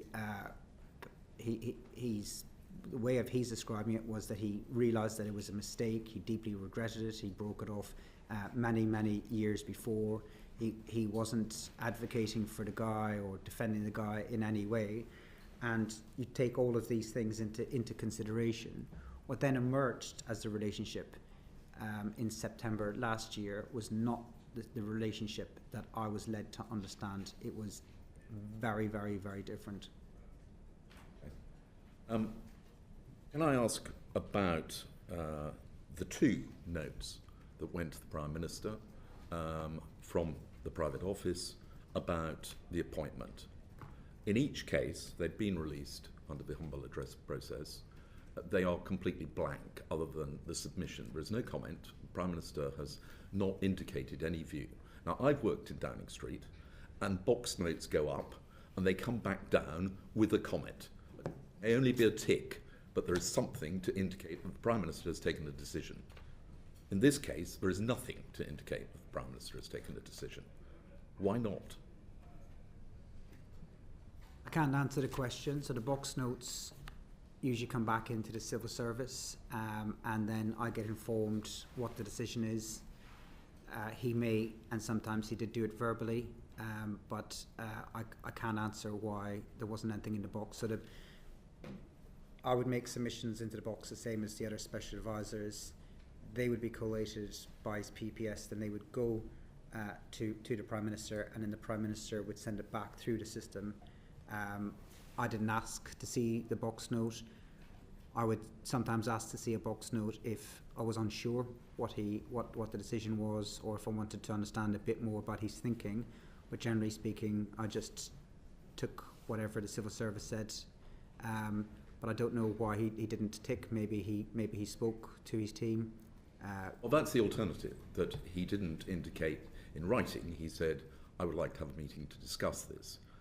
But if such a meeting took place, there would be a record of it, and there is no record that has been released. Again, I can't answer as to why that was. I wasn't the person who was keeping records. But in terms of his decisions, I would always make sure, in any decision, including any of this, that the PPS would always be present to be able to give her views and to make sure decisions were properly recorded. But I wasn't the minute taker. I wasn't. So how did you discover that the Prime Minister had decided to go ahead with Peter Mandelson? I believe that, from my best recollection, that there was a meeting in mid-December, and he told us that that's what he wanted to do, and then Nin Pandit took his decision and passed that on to Philip Parton. So a meeting took place, which led to the Private Secretary writing to say that that was the decision. Is there a record of that meeting? I don't know. I don't have access to that information anymore. It's just your job to make sure that the minutes are taken of meetings. No. Not. No. So you're in charge of his office, but you're not in charge of there being any records made of any decisions made in the office. No, the civil service will take responsibility for that side of things. My job was to make sure that he had the political input. When I was in meetings, private secretaries would take notes. How those notes were recorded and circulated, I didn't ask around the detail of it. I just always assumed that they would be properly recorded and shared with the appropriate people. Thank you. I just wanted to go back over some of the questions that the Chair had asked you and just ask some follow-ups and seek some clarification on some of those. You said that you were out in the States at the start of December prior to the appointment being made. When you were out there, in the conversations that you were having kind of offline, did anyone raise with you concerns that they had about Mandelson's business links with China? No. Okay. So thinking about the security vetting, we heard from Sir Philip Barton that he told us there was no contingency plan in place if security clearance wasn't granted to Peter Mandelson. Had you considered the possibility that clearance would be denied, and had you put any contingency plan in place? I didn't have a contingency plan in place, but I was always aware that somebody could fail security vetting. Was always aware that that was a possibility for any appointment that we made, yes. Aware, but did you consider it? Did you kind of actively think this could happen in this case? No, and if it had happened, we'd have withdrawn the ambassadorship. It would have been a political embarrassment, and then we'd have gone on with probably it's hard to guess. We'd have asked Karen Pierce, I think, to stay on probably, and then we'd have thought about what would be the next steps. You clearly felt that Peter Mandelson was the right person for the job. You'd recommended him to the Prime Minister, although you have said that you believe the Prime Minister would have sought a wide range of opinions. Despite the fact that you ultimately resigned over your advice to the Prime Minister, would you say that he was the person in full knowledge of all of the information who made the decision to appoint Mandelson to that role? He had all the knowledge that I had, but I don't know what other knowledge, and this is part of what this committee is looking at, what he should have otherwise have been told or not told, but he had all the knowledge that I had, yes. And that he was the one who ultimately will have made the decision, not being persuaded or kind of doing what somebody else wanted him to do? Yes, the Prime Minister takes the decision, yes. Okay. So Sir Oliver Robbins, who obviously is the former Permanent Under-Secretary at the Foreign Office, he has now lost his job. And the PM said when he was asked that he didn't accept the explanation as to why he overruled the verdict of security vetters, and that's why he sacked him. Do you think somebody should be sacked for an error of judgment? Sorry, if I could add one last thing to your previous question, if that's okay, which is that the Prime Minister was aware of everything that I was aware of, but the Prime Minister wasn't aware of enough, not because of advisors or civil servants, because Mandelson himself wasn't open enough with him. And that really is the big problem in all of this. And Mandelson said this is everything and defended himself on the truth. I don't think that he'd have come close to being appointed. So the Prime Minister did not have enough information because Mandelson did not share the necessary information with him. He had ample opportunity to do so and did not. And that is where, above all else, that is where this was let down. If he had been honest, like any other person, and the thing that I always thought about Mandelson was I thought he cared about his party and he loved his country. So I banked that he would at least be honest with his Prime Minister in such a post, and I think that's where really it was let down. So I don't think that the Prime Minister had all the necessary information to make the decision. Sorry, I've now forgot your next question. Beg your pardon. That's okay. And thank you for your answer on that. I must say it appeared to me that there was a significant amount of information that had come forward in the due diligence, but I think there may be some questions from others on that, so I won't push on that now. My question was about Sir Oliver Robbins and the decision by the Prime Minister to sack him. And I wanted to know, given the reasoning that the Prime Minister gave in the chamber, do you think that someone should be sacked for an error of judgment? I can't really comment on what happened with Oliver Robbins. Sir Ollie, I had left Downing Street at the time, but I know how the Prime Minister works, and I think whatever decision he takes, he will always have been weighing up everything, including listening to people. But I can't really comment on that decision because I left Downing Street at the time. So you think that he will have sought sufficient information that he wouldn't have needed to carry out a fuller investigation, but perhaps suspending him rather than immediately sacking him from the job? I can't say what he did and didn't do because it was after my time in Downing Street, so I'm not privy to any of this information.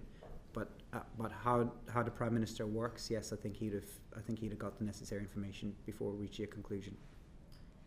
And I just wanted to check, because you talked about the process that Jonathan Powell had gone through, as far as you understood, in terms of going through developed vetting before he took up the political appointment of being National Security Advisor. But I understand prior to that he was already a special envoy for the British Indian Ocean Territory. Would he not have had developed vetting in that role? I don't know. Okay. And just wanted to ask you a couple of final questions in relation to Matthew Doyle. We heard from Sir Oliver Robbins that the Prime Minister had inquired, as I'm sure you're aware, about a diplomatic role for Matthew Doyle. Why do you think that the Prime Minister didn't want David Lammy, who was the Foreign Secretary at the time, to be told about that request and those inquiries? So it was what was happening at the time was it was clear that Matthew Doyle's time in government was coming to an end, and the Prime Minister wanted me as part of that to discuss with Matthew Doyle next steps, because these are difficult conversations, and the Prime Minister wanted me to convey to him that if he had wanted to stay in government, that he should consider doing so because he had extensive experience in government. The private office asked what vacancies that Matthew Doyle might apply for. There was no suggestion at any point that he would be imposed in. If he had wanted to work in the Foreign Office, Matthew Doyle would have had to apply for any of those posts the same as anybody else. The reason why, I'm sure, but it wasn't my email, but the reason why I'm sure the private office said please don't discuss this with anyone, including the Foreign Secretary, is because it was a delicate HR issue. Somebody's leaving their job. You don't want a lot of people knowing it. In the event, it wasn't something that was taken very seriously. It was as Matthew Doyle was leaving, and I'm having that conversation with him. People don't really engage in that conversation because it's a tough thing. And I'm saying, look, and I would have said to him, there are jobs coming up in the Foreign Office you might be interested in, such as these kind of things. But he didn't actually engage in that. He didn't seek to apply in any of that. He said he wasn't interested in any of that. He was in a senior job as Director of Communications. My understanding at the time was that it wasn't unprecedented for SPADs to apply for and get foreign policy jobs, such as Ed Llewellyn under the previous Conservative government, but it wasn't something that we talked about a great deal. He didn't apply for any jobs, but for reassurance, he would have had to apply the same as anyone else. And had he said he wanted to apply, absolutely at that point the Foreign Secretary would have been involved in that conversation. But the reason why the private office didn't want it shared around was because it was a sensitive issue for exiting somebody from their job. If your answer is that he would have to apply in answer to an advert, like anyone else, like Equal Opportunities policy says, then why does anybody need to ring anybody else up? Well, because the Prime Minister wanted to say to Matthew Doyle, look, you've done a good job, but we have to change the direction that we're going in comms. There's other jobs coming up. It was more about a kind of softer landing. There was no suggestion in any conversation that anyone had with me that there was a desire to impose him into any job. All I said to him when he was leaving was, look, there's these jobs coming up, would you be interested in them? But he wasn't. So that was the end of the conversation. And the only reason to keep the circle of people knowing limited was because it was a HR issue, and we just don't want to have those wider discussions. We want to have those discussions with as few people as possible. But I don't think this was a big conversation with anyone. I think it was all very, the Prime Minister saying, look, can you have this with him? Well, he wanted to, I mean, they are difficult conversations. He wanted Matthew Doyle to be able to land on his feet somewhere, and he wanted to encourage him to apply for the next thing. And then part of that is telling to people, look, there is time to move on, but there are other opportunities out there. So, I mean, you say it wasn't a big conversation, but obviously it went to the head of the diplomatic service, so that's quite a senior conversation to be having.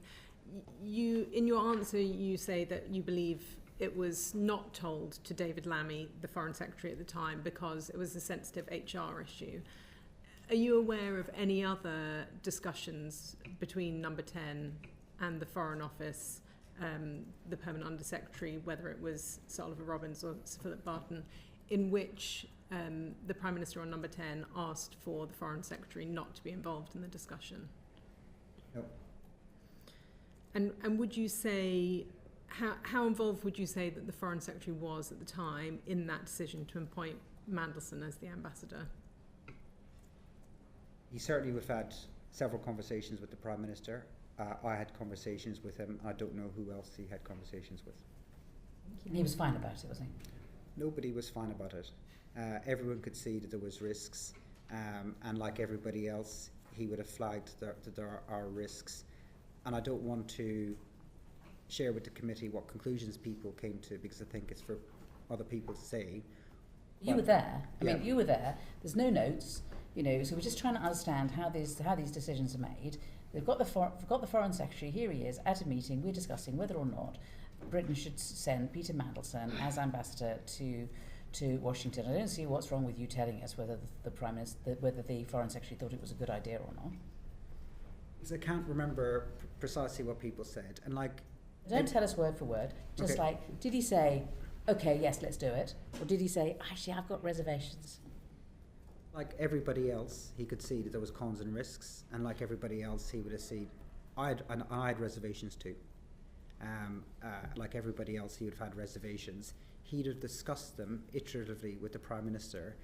The Prime Minister would have taken the Foreign Secretary's views very seriously. He is somebody who he's close to politically. He obviously appointed him afterwards as Deputy Prime Minister in that reshuffle you were asking about earlier. So he was somebody who he was the then Foreign Secretary. I'm getting the terms right. The current Deputy Prime Minister is somebody who the Prime Minister is close to. Would have got his views. He would have also got his views of senior staff and other ministers. And the Prime Minister would not have dismissed any of those people's views, and would have taken them in the round before making a final decision. Okay, let me try one more time. Sorry. Did the Foreign Secretary say, "I think this is a bad idea"? Not to me. Okay. Edward. I just wanted to go back quickly to your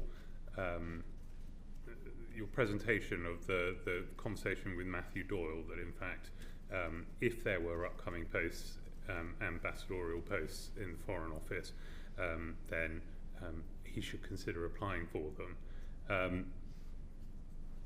Can you see how, if you were Matthew Doyle and you'd just seen the Prime Minister ram Peter Mandelson down the throat of the FCDO despite all of the obvious problems, that might feel like a job offer, even if it was how you characterised it? You surely would be sitting there going, that seems like a pretty locked-on job if I wanted. I don't think that the Prime Minister conducted himself in the way that you were suggesting. He was told by the Cabinet Secretary that he was allowed to make a political appointment, and he made his political decision about who he thought the candidate should be. It's then for the machine to implement the Prime Minister's decision. Sorry, and certainly not the way I would have put it to Matthew Doyle when he was leaving. I would not have said, and I would not have needed to say it. This was you wouldn't have, because you would have been sitting there going, well, if I want the job, I'm definitely going to get it, because the Prime Minister didn't get Peter Mandelson one. Certainly not. No. I certainly don't agree with that. This was about a duty of care to somebody who was leaving, and saying to them there are other opportunities out there. In the end, he didn't ask for any follow-up on that, but I would not have said to him, we're going to move you from this to this, or whatever job you want is yours. Certainly would not have said that to him, and it was the same when other people were leaving too. You would say to him, look, there might be other opportunities in the future. But have you heard the phrase "jobs for the boys"? I mean, this is so far from any equal opportunities policies that I've ever heard of. I mean, don't you think this is a little odd or shameful? Well, the same was true if we had to exit senior women from the team as well. We'd have said to them, if you want to stay in government, and some did. But Matthew Doyle would have had. I don't want to. I'm just saying, we're talking about senior women. I mean, what job was she given, for example? Some of the regions. So, Sue Gray's now in the House of Lords, but this isn't about.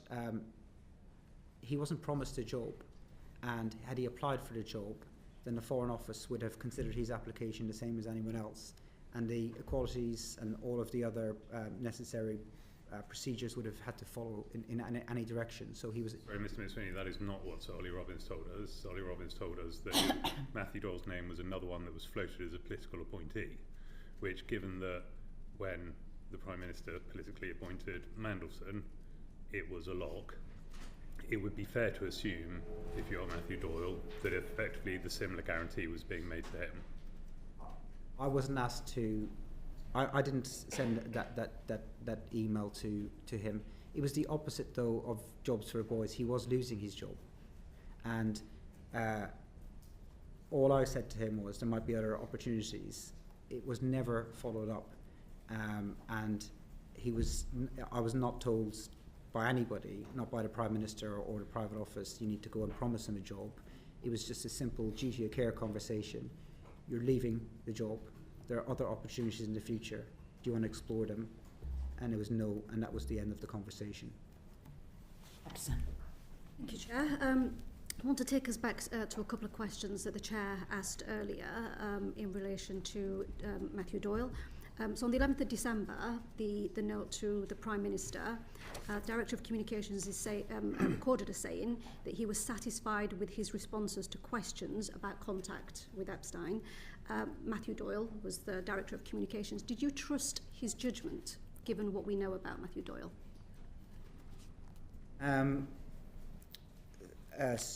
Trust his judgment, given what we know, beg your pardon. Do you trust Matthew Doyle's judgment in relation to that particular, that he was satisfied with his responses to questions in relation to his contact, Mandelson's contact with Epstein? So Matthew Doyle submitted his view into the Prime Minister, and it would be for the Prime Minister to decide whether he took that view on board or decided not to take the view on board. In terms of what I did, was I gave the answers, ran through the answers with the Prime Minister, but I didn't put a lot of weight on my own judgment on what Matthew Doyle thought at the time. Okay, so there was a fact-finding call between the General Counsel to the Prime Minister and Matthew Doyle, where he's reflecting back on some of the conversations there.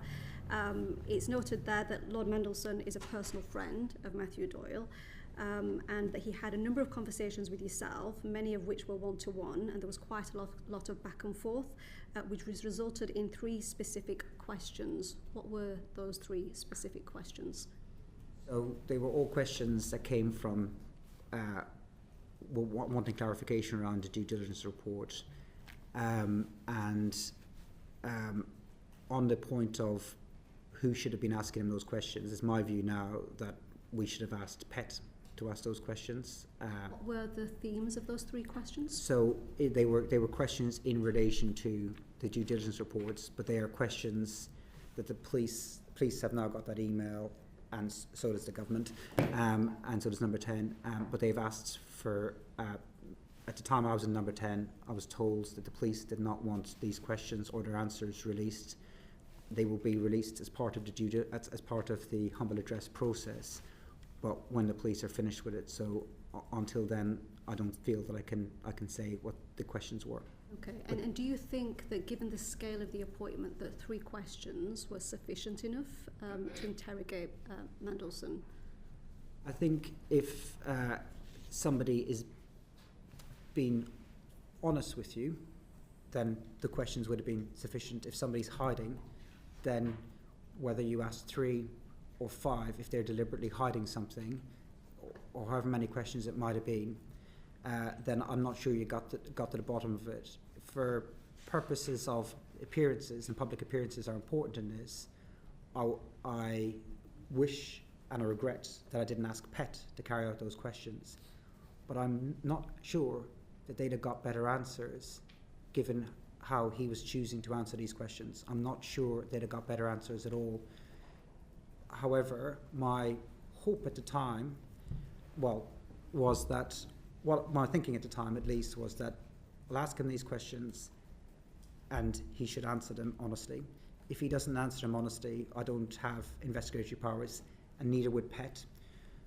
But there was 2 other mechanisms that I thought might catch a problem. One was he had been such a public figure for so long and had media scrutiny, actually worked for the media, that if there was anything where he had said something to me that the media later uncovered, then there would be gaps.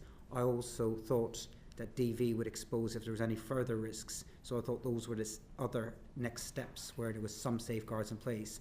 But if somebody isn't fully truthful about the questions they answer, then if there was been a different person asking it, or if they'd asked more questions, I'm not sure. It's hard to tell. We don't know. But with hindsight, I wish that I'd asked PET to ask those questions. Okay, Did you put those questions in writing? Yeah. Is your evidence that you put those questions in writing because you thought Mandelson was more obligated to tell the truth if he had to write it down? Yeah, and I had a record as well. So does that mean that you advised the Prime Minister that you didn't think that Mandelson had told you the full truth about Epstein? No, I didn't say that to him. What did you say? Well, you say that the Prime Minister thought, well, if there's a serious problem, the DV will pick it up. No, I didn't say there's a serious problem. The DV will pick it up. No. No, but I mean, either you thought that Mandelson was lying to you about Epstein, and presumably you told the Prime Minister that, or you thought, well, or the Prime Minister thought, well, okay, he's lied, but let's make sure, but the DV will pick it up, so that'll cover us at that point. No, I thought he had told the truth. I thought if he had written to me and set it out the way he did, that he'd have told the truth. That was a mistake. Right, so he'd lied before and then he told the truth when he wrote it. I thought no, I didn't think he had lied. I thought he had told the truth, and I thought, and that was the basis of which I thought we were going ahead. But I also thought, if I was wrong, if he had been lying, I thought he told the truth, and that's why I thought we should proceed. But I thought if I was wrong, and he had been lying, that might be picked up at DV. And whatever he wrote, he essentially assured you that it was that any allegations about him staying at Epstein's house once Epstein was in jail was all fine. Again, I don't think I can share the contents of the emails and the questions and his answers, but when he wrote back to me, I assumed wrongly that he was telling me the truth. Okay, so going on to another fact-finding call, this time with Jonathan Powell. He's recorded as saying that he raised concerns directly with yourself in relation to the reputation of Mandelson.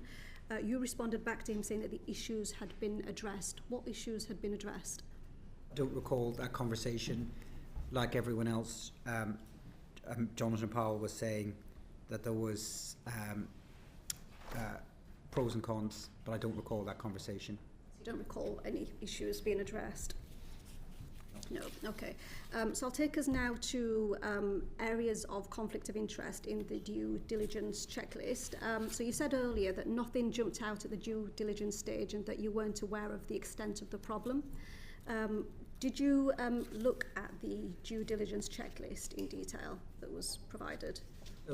So things jumped out as a problem, but nothing jumped out as me a problem in the regards that we hadn't done the DV yet. So I assumed the DV process would happen following the Prime Minister's decision. It didn't jump out at me that it was public, that that's who the Prime Minister's preferred candidate was before we did the DV.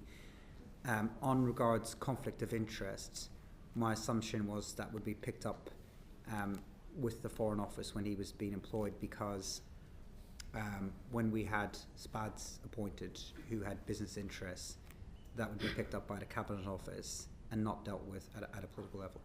Okay, so in the due diligence checklist under professional financial relationships, it says that the retained role and interest in Global Counsel would have to cease, come to an end. Did you make sure that that took place, or at any point did you question that? I left all that to the Foreign Office because that's not my skill set or expertise. I wouldn't know how to even manage that. Okay, and then in relation to reputational risks, so again, earlier you referenced that nothing jumped out at the due diligence stage. Did you have the chance to read the 2019 report commissioned by JP Morgan? Sorry, just again, it did jump out at me this was a problem. What didn't jump out as a problem was that we had yet to do DV. So I can't recall reading it, no, but I recall thinking this is a problem and we need to ask some follow-up questions. Okay, so questions were asked in relation to the JP Morgan report, but not enough to cause serious concern. It wasn't the volume of questions. I don't think that was a problem. It was the nature of the answers and the lack of honesty. Did you see, have you read the emails between Mandelson and Epstein in the JP Morgan report? I can't recall reading them. Okay, I will reference some of them where Epstein says, was Peter helpful? These are all in the public domain and were from 2019. Was Peter helpful in relation to the intention to sell a government asset? Epstein emailing Mandelson saying, I like to see my suggestions come to fruition. In 2010, Mandelson shares the guest list for an event he's speaking at in Shanghai. Another email from 2010, Mandelson emails about Russian businesses. Were none of these emails brought to your attention as a serious red flag? No. Okay. So if these were not part of the due diligence process, did the Prime Minister have any understanding of the depth of concern that was raised in the report, the JP Morgan report?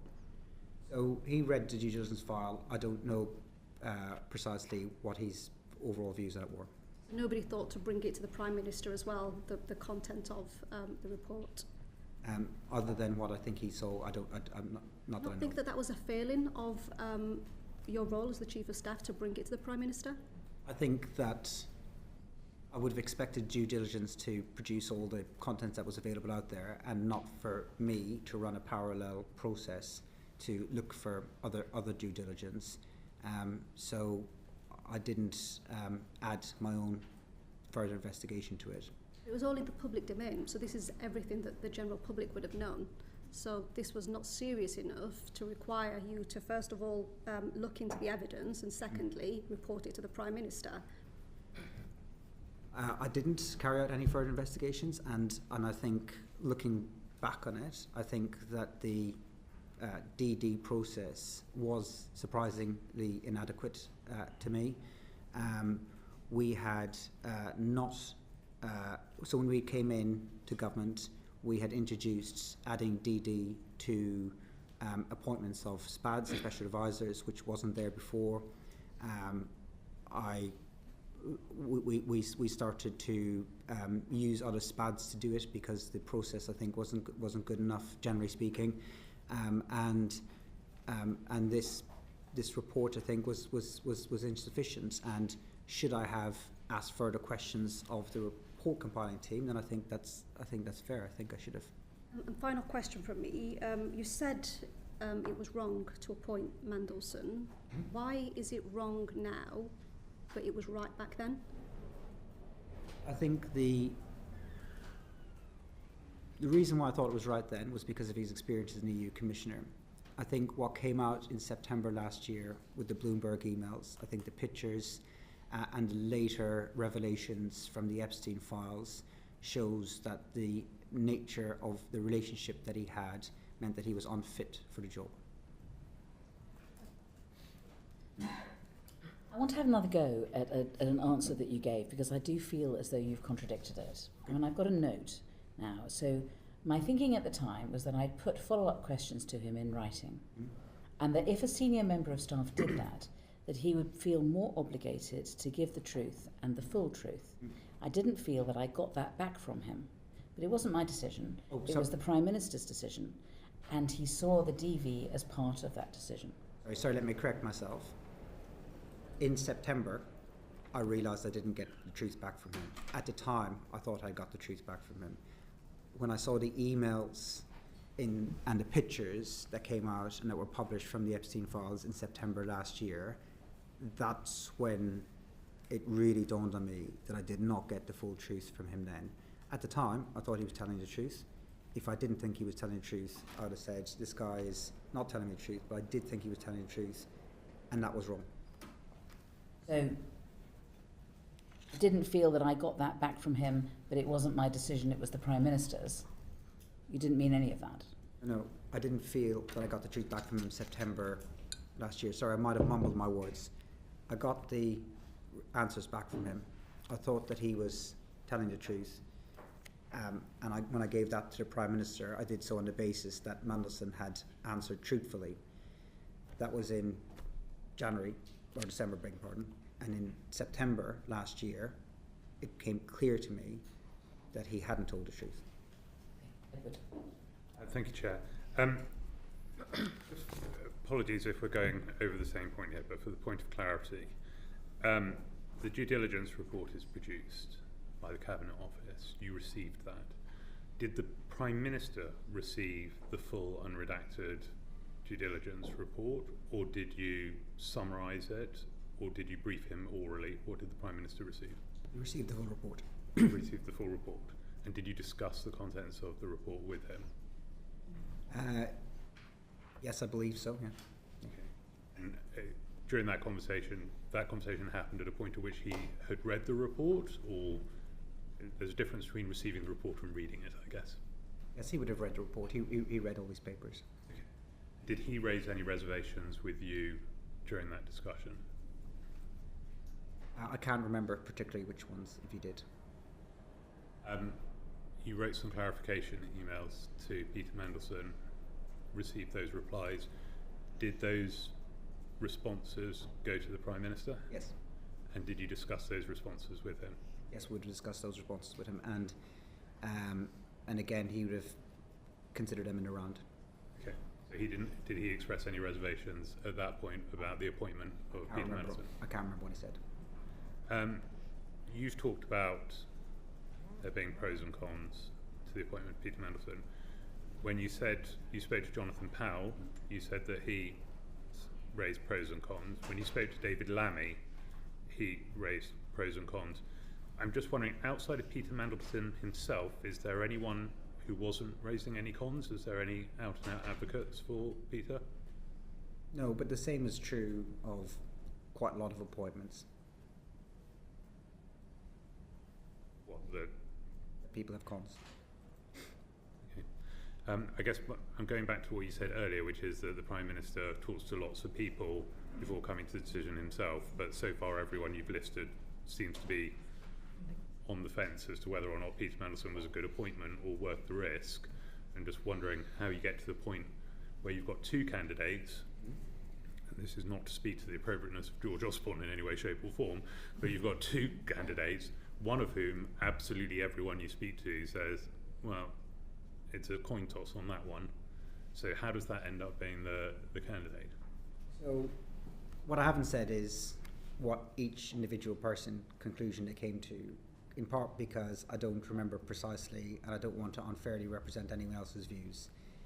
Not only would people have said, I think there are pros and cons, but they'd have said, and this is what I think we should do. And the Prime Minister would have got a range of views. And he would have concluded based on the range of views which way he's going to go to. He would not have put up with people saying on the one hand and then on the other, so I'm going to sit on the fence. He'd have said, well, what's your view? What do you think we should do? And then he'd have got all those views and reached a decision. In the aftermath, I understand why people are mostly focusing on the cons they'd have raised, but I can tell you that there is no way the Prime Minister would just accept one person's view as being pro a candidate if everyone else had been against it. I think even if it had been you. Even if it had been me, yeah, absolutely, yeah. The Prime Minister has his own mind. He reaches his own decisions. Sometimes he takes advice from me and will go with it, and sometimes when I was there, he didn't. And all these other people that you're talking about are a close confidence to the Prime Minister, people who he's judgment, who he trusts and respects. People like Jonathan Powell, people like David Lammy, these are senior staff that he has in Number 10. These are people who he takes very, very seriously. And sometimes as an advisor, you make advice and the Prime Minister goes with you. And that's what happened this time, and I'm taking responsibility for that advice. There was other times where I'd say, I think we should go in this direction. And the Prime Minister would say, no, I've got a different view, I've got a different candidate, or I don't like your candidate, and he goes in a different direction. In a situation where I want to go in one direction and senior cabinet members want to go in another direction, he's more likely to weight it with those cabinet members. So it depends on each individual situation. But Keir Starmer's not somebody who just takes one person's view before going with it. He is a considerate Prime Minister. He takes on views. He respects the views of people like the current Deputy Prime Minister, the current National Security Advisor, and his senior staff. And he would have taken those views very, very seriously. Yeah, thanks, Chair. Richard. Thank you, Chair, and thank you, Mr. McSweeney, for coming before the committee today. I'd like to ask a few questions about communication between Number 10 and the Foreign Office.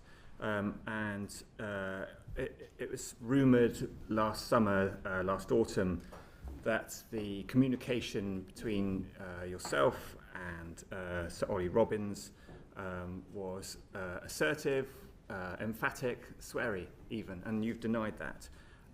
How did you communicate to the FCDO the desire from Number 10 to speed up the approval of Mandelson's developed vetting?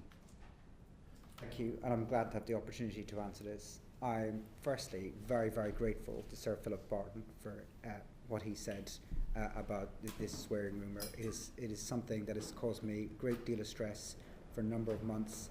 I don't know why people do this in politics, put around untrue rumours.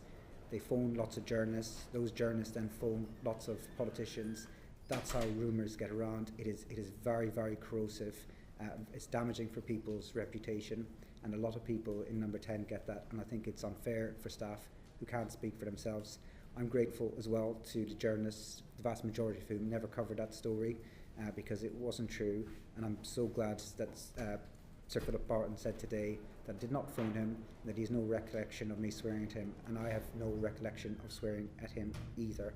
I denied it when I was repeatedly asked about it by journalists. Most journalists did not touch the story and showed a lot of integrity on that, and I think it's one of the most corrosive things that happens in politics. So I'm glad I got the chance to set the record straight. I did not swear at Sir Philip Barton. I did not swear at Sir Ollie Robbins either. And in his testimony, he said that I didn't call him, I didn't text him, I didn't email him. So I was not talking to Sir Ollie Robbins about this issue. And I have to say that because of what's happened, we're rightly all focusing on precisely what happened with this appointment. But I can tell you, in January 2025, this wasn't one of my most important issues. There was far more serious issues affecting the government and the country in January 2025 than the start date of an ambassador. That wasn't my priority at all. That wasn't the issue that kept me awake at night.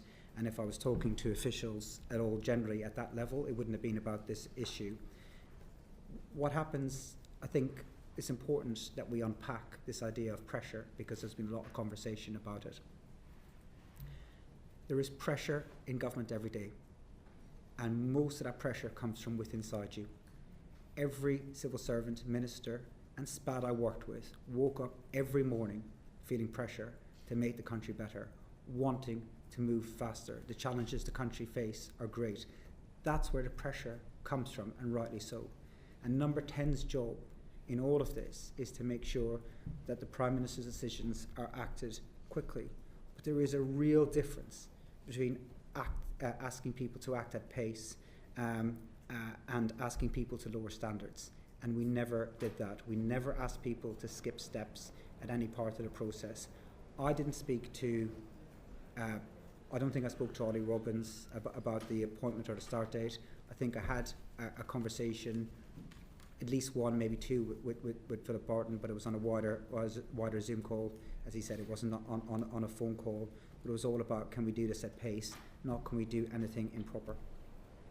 And I mean, accepting the point that your communication wasn't directly with Sir Ollie, we know from Sir Ollie's testimony that there was communication from Number 10 to the Foreign Office, even if it didn't include you both individually. And so who in Number 10 was applying this pressure that Sir Ollie described? So the private office of Number 10 chased the appropriate department every day on decisions that the Prime Minister would have made. There would have been occasions where I'd have asked, where are we with this decision? But as a priority of Number 10 of our daily meetings, the start date of Mandelson was not something that was regularly on the agenda. It would have been sometimes. So what happens is the Prime Minister takes a decision, and then the private office will chase another private office.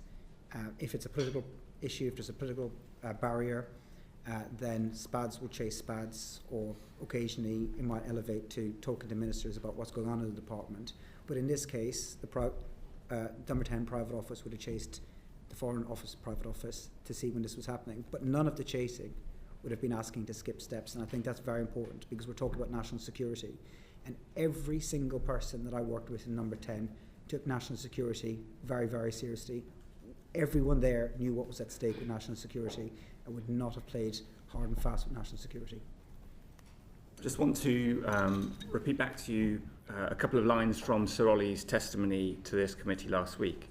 He said, "My strong sense that there was an atmosphere of pressure and a certain dismissiveness about this DV process." And separately he said, "Throughout January, honestly, my office and the Foreign Secretary's office were under constant pressure." Do you refute that? Like I said, I'd like to unpack the two elements of pressure here. We're under pressure to try and get decisions implemented. Our preference in Number 10 was that Mandelson was in post for the inauguration. And we wanted him in post for the inauguration because there was an opportunity to get to meet the new incoming administration and other key figures in DC. In the event, the Foreign Office were unable to get him in post by then. He didn't start for 3 weeks later. So they couldn't deliver on that timetable, and it wasn't the end of the world for us. It wasn't a big deal. Our preference was 20th of January. I believe he started in the 10th of February, sometime around then, 2 or 3 weeks later. So we didn't get the timetable that we wanted, but we wanted it to be done quickly. But I worry that this conversation that's happening, and it's right that it's happening because people need to understand what's happening, is bringing two things together that are completely separate. Yes, we wanted it done quickly, but at no point at any point in number 10 did I witness anyone being dismissive about DV or national security. That pressure around the timeline may have been misinterpreted as pressure for an outcome. So how would you reconcile the pressure that Sir Ollie described last week with the Prime Minister having stated at Prime Minister's questions last week that no pressure existed whatsoever in relation to this case? The Prime Minister was saying there was no question, there was no pressure in relation to vetting. I don't think I ever had a conversation with a senior official about anyone's vetting. As Ian Collard said in his letter, he didn't think it had any impact on the outcome of their vetting. I think there's a world of a difference between saying we want to go quicker and we want to be reckless. There's a world of a difference from saying to a taxi driver, I'm late for a plane, to can you break all the red lights and go speeding. There's a world of a difference between those things. One is proper. We want things done quickly. The people of this country should want, number 10, to say we want things done quickly. The other one is wholly improper. We want steps to be skipped. I mean, you're talking about red lights. I mean, the pressure put on civil servants, potentially, meant that they missed 2 red lights on the form, on page 10, the summary form, which said that they recommended that he didn't pass DV. I mean, according to Ollie Robbins, he didn't see it. According to Ian Collard, he didn't see it. So they both of them missed those red lights. And is it not because of pressure being put on them? That's not what either the testimony from Ollie Robbins or from Ian Collard's letter said. My understanding was he said that he does not assess that pressure affected the outcome. I thought that's what he said. But neither of them can talk. You're the one who raised red lights and cab drivers. Both of them missed the red lights. Both of them missed the green, orange, red. Neither of them can tell us that they saw those 2 things. It seems to me to be fairly clear evidence that the DV was making a fairly strong recommendation. And yet we hear both of them seem to think that it was a borderline case leaning towards not. Ollie made his assessment and would have carried out the processes the way he saw fit. I can't comment on how the DV process worked. I'm only learning about the DV process in real time, watching these interviews and watching this committee's work. What I can say is that nobody in number 10 ever thought it would be acceptable to skip steps. Yes, we want to move quickly, but that does not and should never involve making decisions that put national security at risk. I haven't seen anything in Sir Ollie's testimony or Ian Collard's letter that suggests that they did not follow proper procedures. They're saying they did follow proper procedures. Why they missed them, I think, needs to be part of how we draw the lessons from this. But they're not saying that they did anything improper, and nobody's saying they were asked to do anything improper as well. You've heard from Sir Philip Barton, you've had the letter from Ian Collard and Sir Ollie Robbins and Cat Little, and these are all like brilliant people. None of them said they would be asked to do anything improper. And from everybody I know in Downing Street, private office people would not ask if other private offices to do anything proper. These are serious people who worry about national security. We've got Fleur next. Thank you, Chair, and thank you for coming in to see us today. I'm going to take you back to the very beginning of the process. It's famous that Peter Mandelson hosted dinners with political people at his house and in restaurants. It's widely reported. Did you attend any of those dinners in 2024 or up to your departure in 2025 at his house or in restaurants? I didn't hear that last bit. Did you attend any of Peter Mandelson's kind of private dinners that he hosted in his house or in restaurants? He held monthly dinners for political people. It's just reported. I haven't been to any of these. I don't think anyone here has, but have you been to any of those dinners?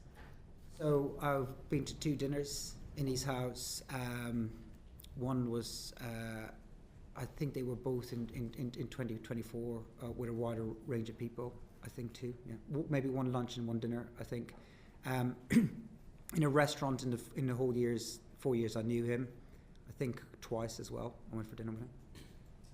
Thank you. And we're trying to get to the bottom of who really proposed Mandelson's appointment. So you have said that you're sorry for your part in it, but also that before you started in post after the election, there were some access talks. You referred to access talks in January 2024, which you weren't party to, but which happened. You know that Peter Mandelson's name came up. Was it a done deal? Oh, sorry, no, Okay. no. I didn't say whose name had come up. Okay.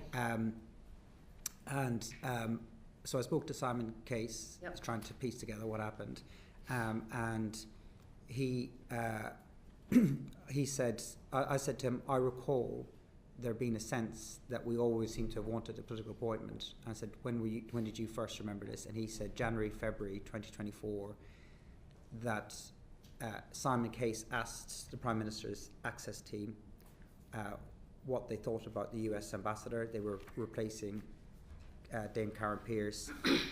They were thinking about who to replace her with and what the process was. And Simon Case was informed that the Prime Minister was minded to make a political decision, but as far as I know, Mandelson's name was not in that. Okay. And at the dinners and lunches, the two dinners and lunches that you attended, did Peter Mandelson did he lobby you about becoming the ambassador to the US? So he did lobby me, but not on either one of those dinners. One of those dinners was after he was ambassador, and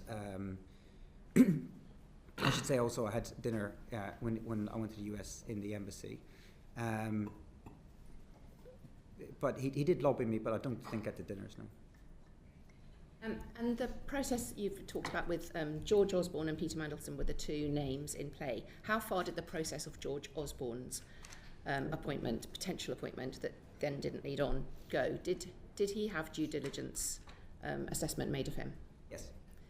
And what was the outcome of that due diligence then? Was that the important factor between the two, one going before another? That wasn't the important factor in my recommendation, no. I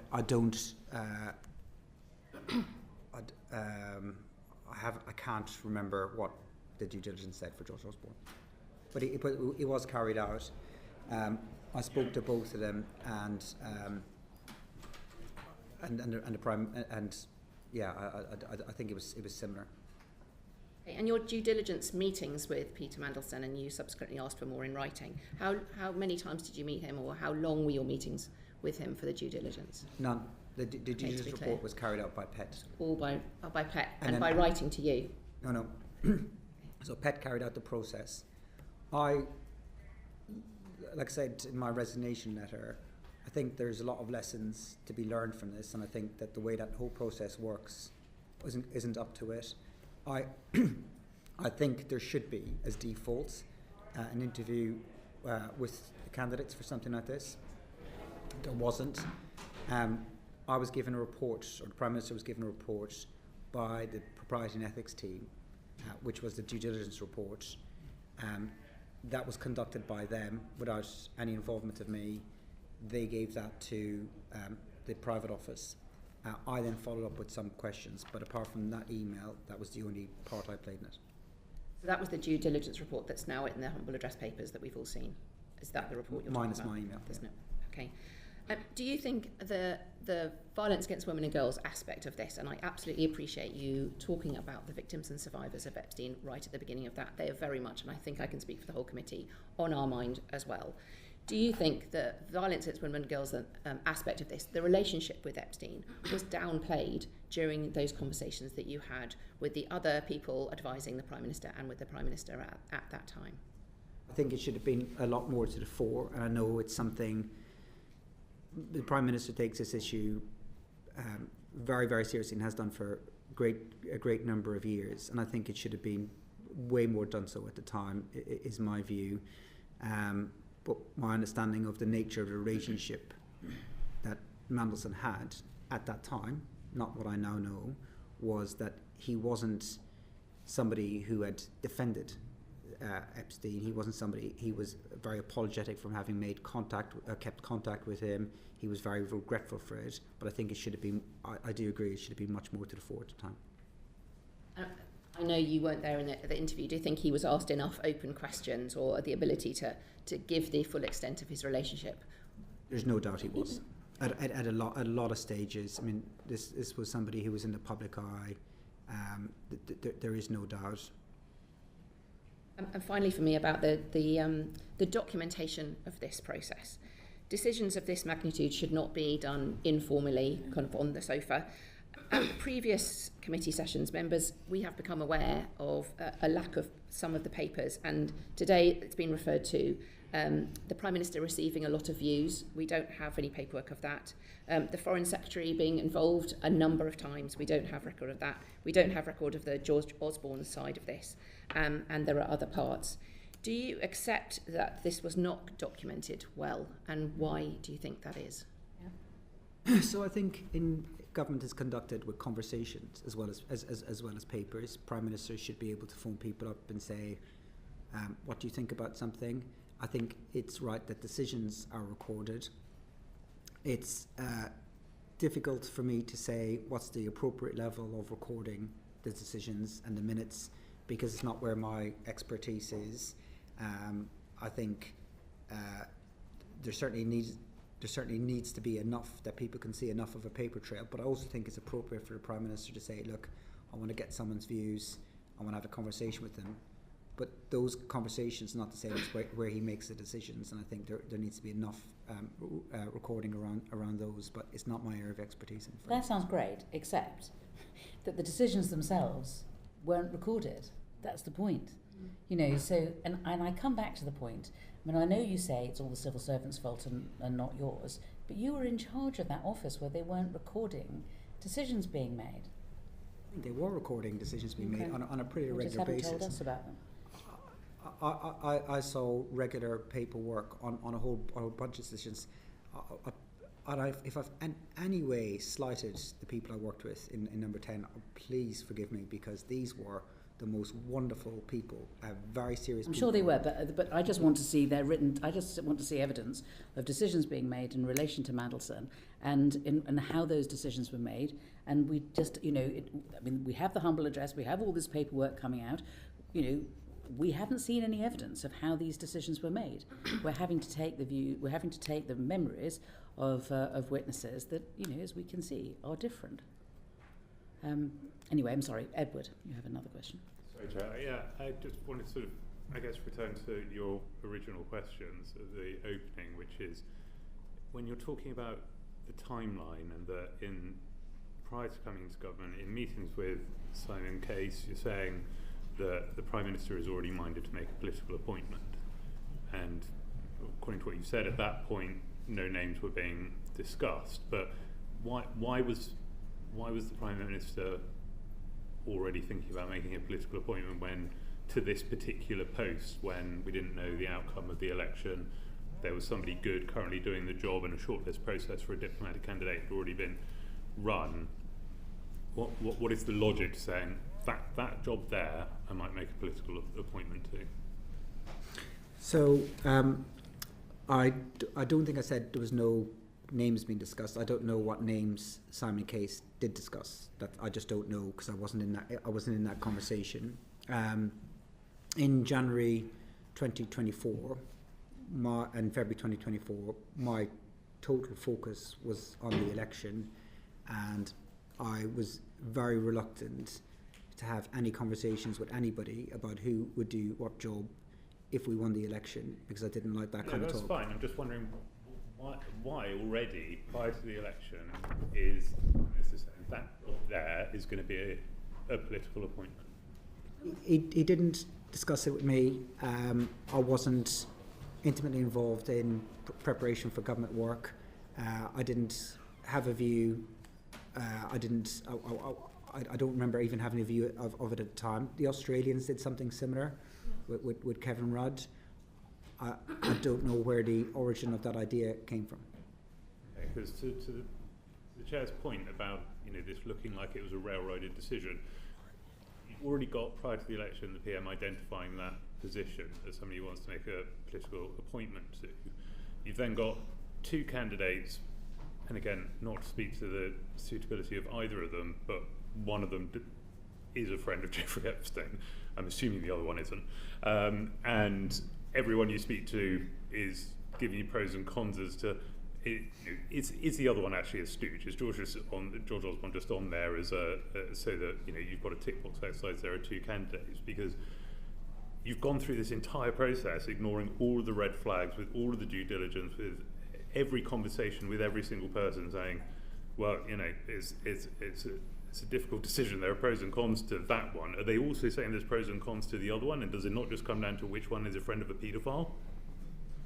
So, I think there's three things on that. One is I don't think that he railroaded. If the civil service was being told in January, way ahead of election, that should Labour win a general election, they would look to a political appointment, I think that was ample time to prepare processes, to talk to senior officials, to say this is the direction a Labour administration might want to go in. So that's the first thing. Second is that I think if Kamala Harris had won the US presidential election, I think it would have gone to a different candidate. Third is that the nature of the relationship between Mandelson and Epstein wasn't known to us at the time, and that's not the nature of the relationship that we understood it to be. That's not the nature of the relationship that he represented it to be. And the final part is George Osborne was a very credible candidate, and part of the thinking was the relationship between sister parties or parties of a similar political persuasion, his more recent experience, the fact that he had commercial acumen, the fact that he was Chancellor of the Exchequer. He was a very credible candidate and one that we gave serious weight to. Just push back on a couple of those then, please, Mr. McSweeney, because actually we've already seen that the due diligence report contained the 2019 JP Morgan report, which shows that the relationship was more extensive. And as for putting in place the processes, the civil servant putting in place the processes, according to Philip Barton's timeline, it was barely a month that they were given to go through the entire process and do DB and Agramont and everything in order to get him in place in time for inauguration, which was your desire. Yeah. And if it had taken longer, which it did take longer, then so be it. We didn't ask them to skip any steps, and they weren't able to get it done in time for the inauguration. And of course, if they had said the timetable you want to deliver on is impossible, and we need a bit more time generally, or we want a bit more time in this one, that's what would have happened. There was nothing stopping the permanent secretary saying that to the foreign secretary, or there was nothing stopping the permanent secretary saying that to the cabinet secretary. We need a bit more time, and a month isn't long enough. As it turned out, they didn't complete the process until several weeks later. I just want to just do an assessment now, where it's 4 minutes to 1. We hoped that we would finish by 1. I think we're unlikely to now because I know that everybody is agitating because they're all thinking actually there are further questions we want to ask. So what I would like to do at this stage is to say we aspire to finish by 20 past. We absolutely must finish by 30:30. And what I'll do is I think take Uma and then Alan and Alex, who I know have kind of quite a lot of some questions of Dan as well, and then I think John and Abdesem and Afra may have follow-ups, but I think we do it that way. So Uma. Chair, thank you. I'd like to put on record that over the past decade I've worked twice with the witness. He's used to robust conversations with me. Hello, Morgan. In your opinion, actually let me rephrase, both Sir Philip Barton and Sir Ollie Robbins have said that it was Number 10's decision to announce the appointment of Peter Mandelson before the vetting process. Did you or did anyone in Number 10 make that decision? Or in your previous answer you said that was, you suspect Sir Peter Mandelson had said that. Was this a Number 10 decision or was it a Peter Mandelson decision? It wasn't a Peter Mandelson decision. I don't know whose decision it was. It wasn't my decision. And as the Prime Minister said now, we would do things differently. But it didn't jump out to me as a problem that DV was happening after the announcement. That's what happened in the case of the National Security Advisor and my own appointment. And would you have expected senior civil servants to intervene, to flag any issues, to say, actually, this is not how the process happens, the vetting should happen first? Because Sir Philip Barton said that vetting should happen first. We're not from the civil service were not to be expected to know this. Would you expect the civil service to have intervened there and told you these things? Yes, if somebody thought that there was a problem with how it's being run. I had a pretty good relationship with both Simon Case and Chris Wormholtz as cabinet secretaries, met them pretty regularly, and there was always opportunities for them to tell me when and where, which they did do, if they thought a minister was doing something wrong, or if they thought a SPAD was doing something wrong, or if they were unhappy with something Number 10 was doing. And you said that you made clear to the Prime Minister the pros and cons of this appointment, and that you wouldn't have put Peter Mandelson forward had Kamala Harris won the presidency. Do you think the politics of the day was weighing more heavily rather than the trade deal, or were they both hand in hand? I honestly don't know if I'd have put him forward had Kamala Harris had won. I think he wouldn't have got it. I think there were a broader range of candidates that were available to the Prime Minister, and I think he would have probably have gone in a different direction because of the nature of the relationships that were available to other candidates. For me, the top concern was the trade deal, and his role of the EU Commissioner was a big factor in that. But the potential political relationships were also a factor, yes. Was the Prime Minister led to believe that Peter Mandelson's risks, the cons as you've set out, were manageable? Did you have that conversation with him? Did anyone have that conversation with him? Yes, that was part of his conversations always. And in your answer today, you said that you didn't feel that the truth at the time was put forward by Peter Mandelson in his response to your emails. Did you communicate that to the Prime Minister also? No, at the time I thought he was telling the truth. Okay, and so you didn't raise any issues with the Prime Minister that you had these concerns, you just put these questions to Peter Mandelson, you got the answers, and that was that? I thought they were truthful.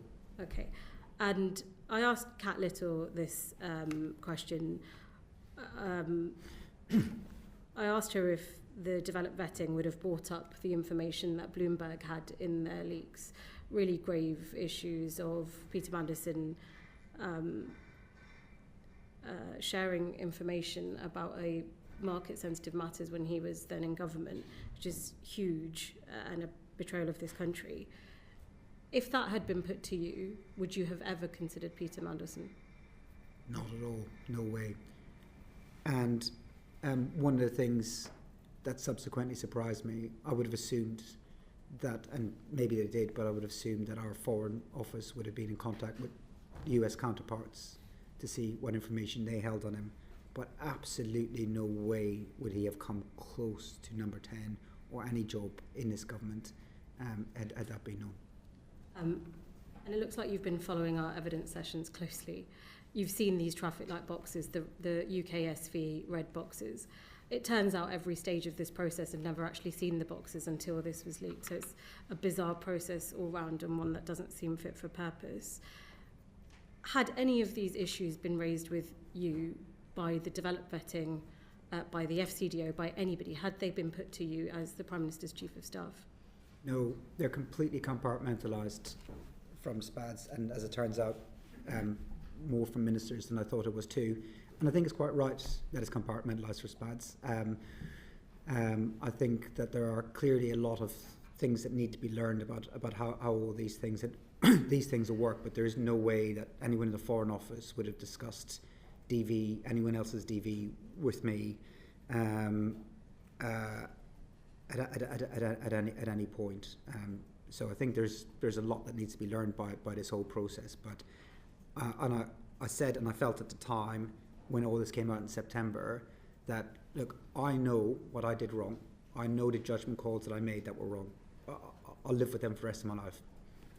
But as a chief of staff and you're a political advisor, you also relying on the information being presented to you. There's a lot of people in the state whose job is to protect the state, the government, and reputation, and you rely on that information coming from you. You don't have the ability to investigate, to ask more questions, to look deeper and deeper, and clearly, it didn't work. It shouldn't be reliant on just one advisor giving a bad piece of advice and then the whole thing goes wrong. The state needs to be more robust and stronger in all this. And my final question to you, Morgan. Everyone's talked about hindsight. There were lots that were known about Peter Mandelson before this appointment, and I appreciate that you have said that you made judgment call that you've since said is wrong. But there's a very well publicised friendship with one of the world's most notorious sex offenders. How was it that nobody within Number 10 had seen this as an issue that so many of us had an aversion to? What was going on there that this was not the immediate red flag? So I think the thinking was that the time that he was in contact with Epstein, he presented as being an acquaintanceship. He regretted maintaining contact after his first conviction when he realised whatever he realised. I mean, according to his story at the time, he wasn't defending what this guy did in his first conviction, and he was saying that he was duped into understanding the nature of what had happened. So we took... He got convicted though. He couldn't get around that. I mean, he had been convicted, of sex trafficking a minor. I mean, it's pretty... I mean, how do you talk your way out of that?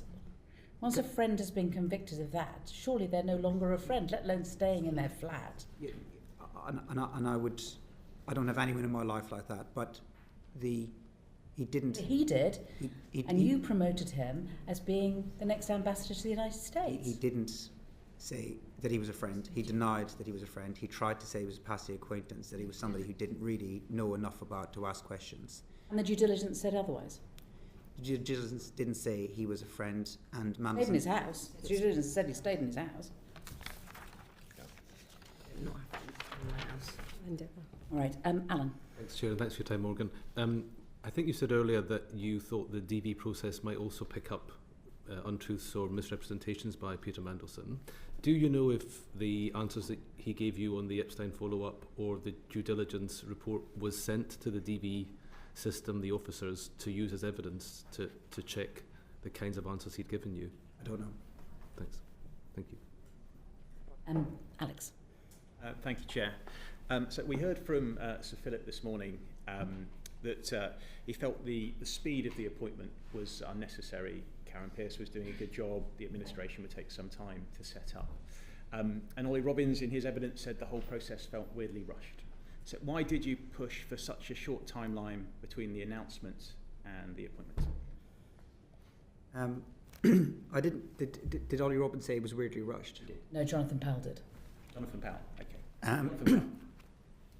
So the pace of it wasn't raised with me as a concern at the time, other than we said we wanted number 10, and that was the consensus view, in place by the inauguration, so that he could begin the work. And in the end, the Foreign Office were unable to complete all the necessary arrangements by then. So there was no point where, if they had said we needed more time to carry out further checks, that we'd have said we've got our own timetable here. You need to crack on regardless. So they took the time that they needed to do it right, and all of the evidence suggests that they carried out the processes in the correct way. I think we wanted to get. I mean, it's not unusual for Number 10 to say we want things to be happening quicker than the departments are prepared to move in, and it always ends up being Number 10 kind of gets some of its own way, and then the department gets some of its own way, and that's what happened in this case. And you didn't think to consult with the head of the diplomatic service on that timeline before you announced it, and then put pressure on to deliver on that timeline? I don't think that we publicly announced our preferred date when we made the announcement. No, I don't think we announced that when we announced that Mandelson was going to be the ambassador, that we said he would be ambassador by this date. We twice heard, both from Philip Barton and Sir Ollie, that the Cabinet Office was asking whether DB was necessary at all, whether because Lord Mandelson was a Privy Councillor that would be sufficient. Presumably Cabinet Office wouldn't have done that off their own volition. Did that come from Number 10, and where did that thinking come from? Absolutely not from number 10. I find that bizarre. I would have thought, of course, an ambassador would have to have DV. Where might that would have come? I have no idea. But I was reassured by what Philip Barton was saying, is that wasn't something that was considered for long. But I only found out about that as part of this. I find it bizarre.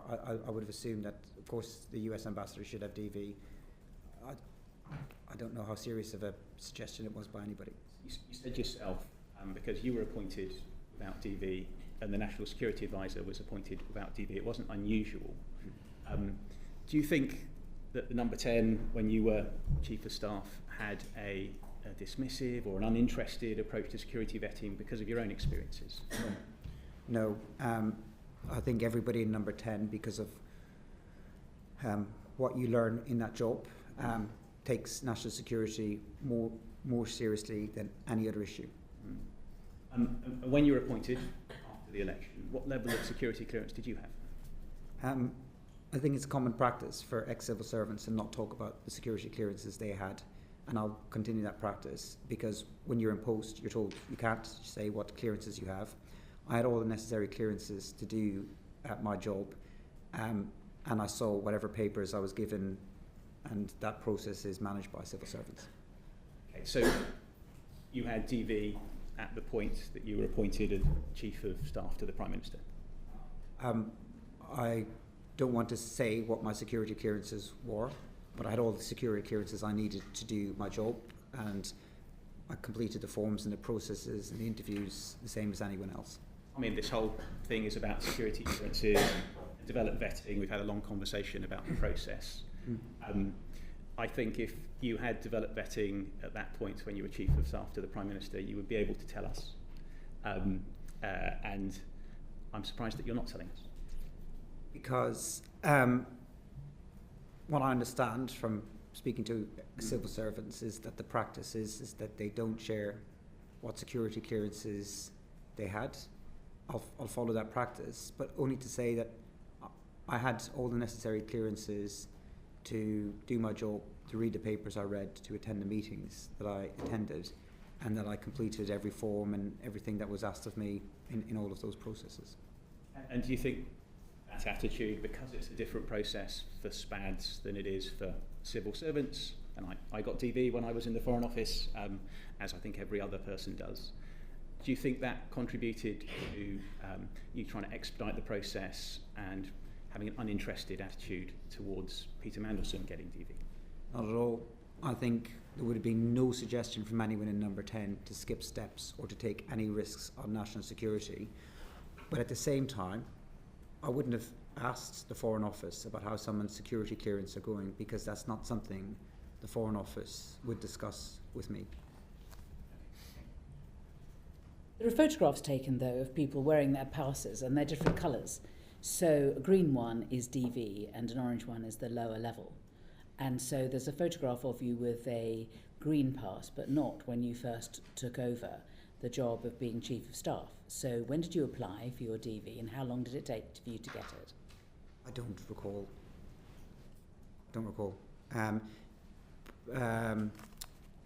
The process as well is driven by how quick people fill their forms in. Yeah. A lot of people take a very long time. Would it be unfair to suggest that you didn't fill in the form straight away? Oh, I don't know. I don't know why you think I didn't fill in the forms. I filled in the forms as quickly as I could. They're quite extensive, and it's not something that you could just sit down in an hour and rattle your way through. And if you don't get it completed, I mean, it takes a long time. But I took all of that side of things extremely seriously, because in order to do my job, I needed to have necessary clearances. And I filled in whatever forms. You also have to gather a lot of information about things. It takes a while, but I always did it as best as I could and as quick as I could. On the 4th of February, Parliament passed a motion requiring the divulgence of all communications relating to the appointment of Peter Mandelson. On 25th of March, you reported that your telephone had been stolen. Now, the Metropolitan Police have released the transcript of the call you made relating to the theft of your mobile phone. You didn't say, "This is the Chief of Staff to the Prime Minister. My government issue phone has been stolen," which one would imagine would have been taken pretty seriously. You just said, "Oh, hello, someone just robbed my phone." Why did you not make it clear that this wasn't just an ordinary theft, this was a phone which was likely to contain highly sensitive information? So, the dates are slightly incorrect. My phone wasn't stolen on the 20th of March. My phone was stolen on the 20th of October. So it was 4 months before. I gave up my government phone pretty much as soon as I left. Within a couple of days, I handed all my kit back to number 10. My phone was stolen on the 20th of October. I was a victim of crime. Somebody hopped onto the pavement and took my phone from me. The first thing I did was to try and retrieve it. I tried to chase, which was probably a mistake.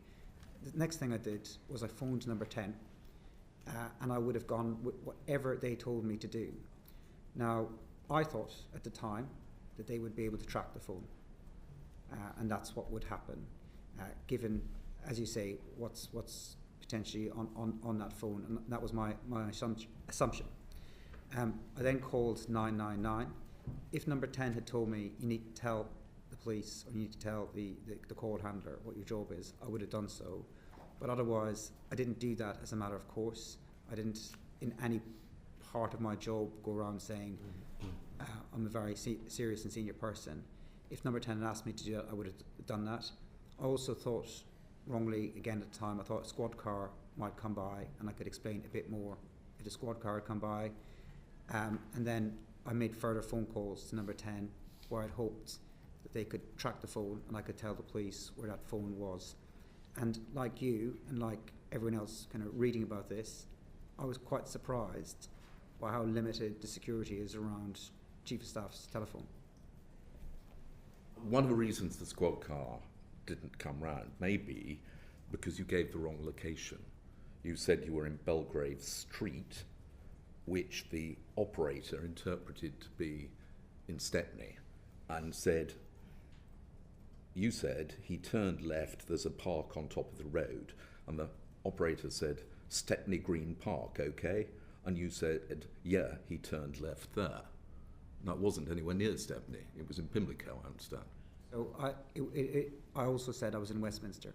So I said I was in Belgrave Street, Westminster, where I think I was on Lower Belgrave Road? No, I think I might have been on Lower Belgrave Street. Okay. So it was some months ago, and I missed the Lower. I didn't see it. I was also missed the operator saying Stepney Park. I was also quite adrenalised. So what happened was I chased the guy who stole my phone as far as I could. I was out of breath. I was completely exhausted because I'm 48 years of age and I shouldn't be chasing people down the street. And then I was trying to go back to the original location that it happened so that I could tell the 99 operator.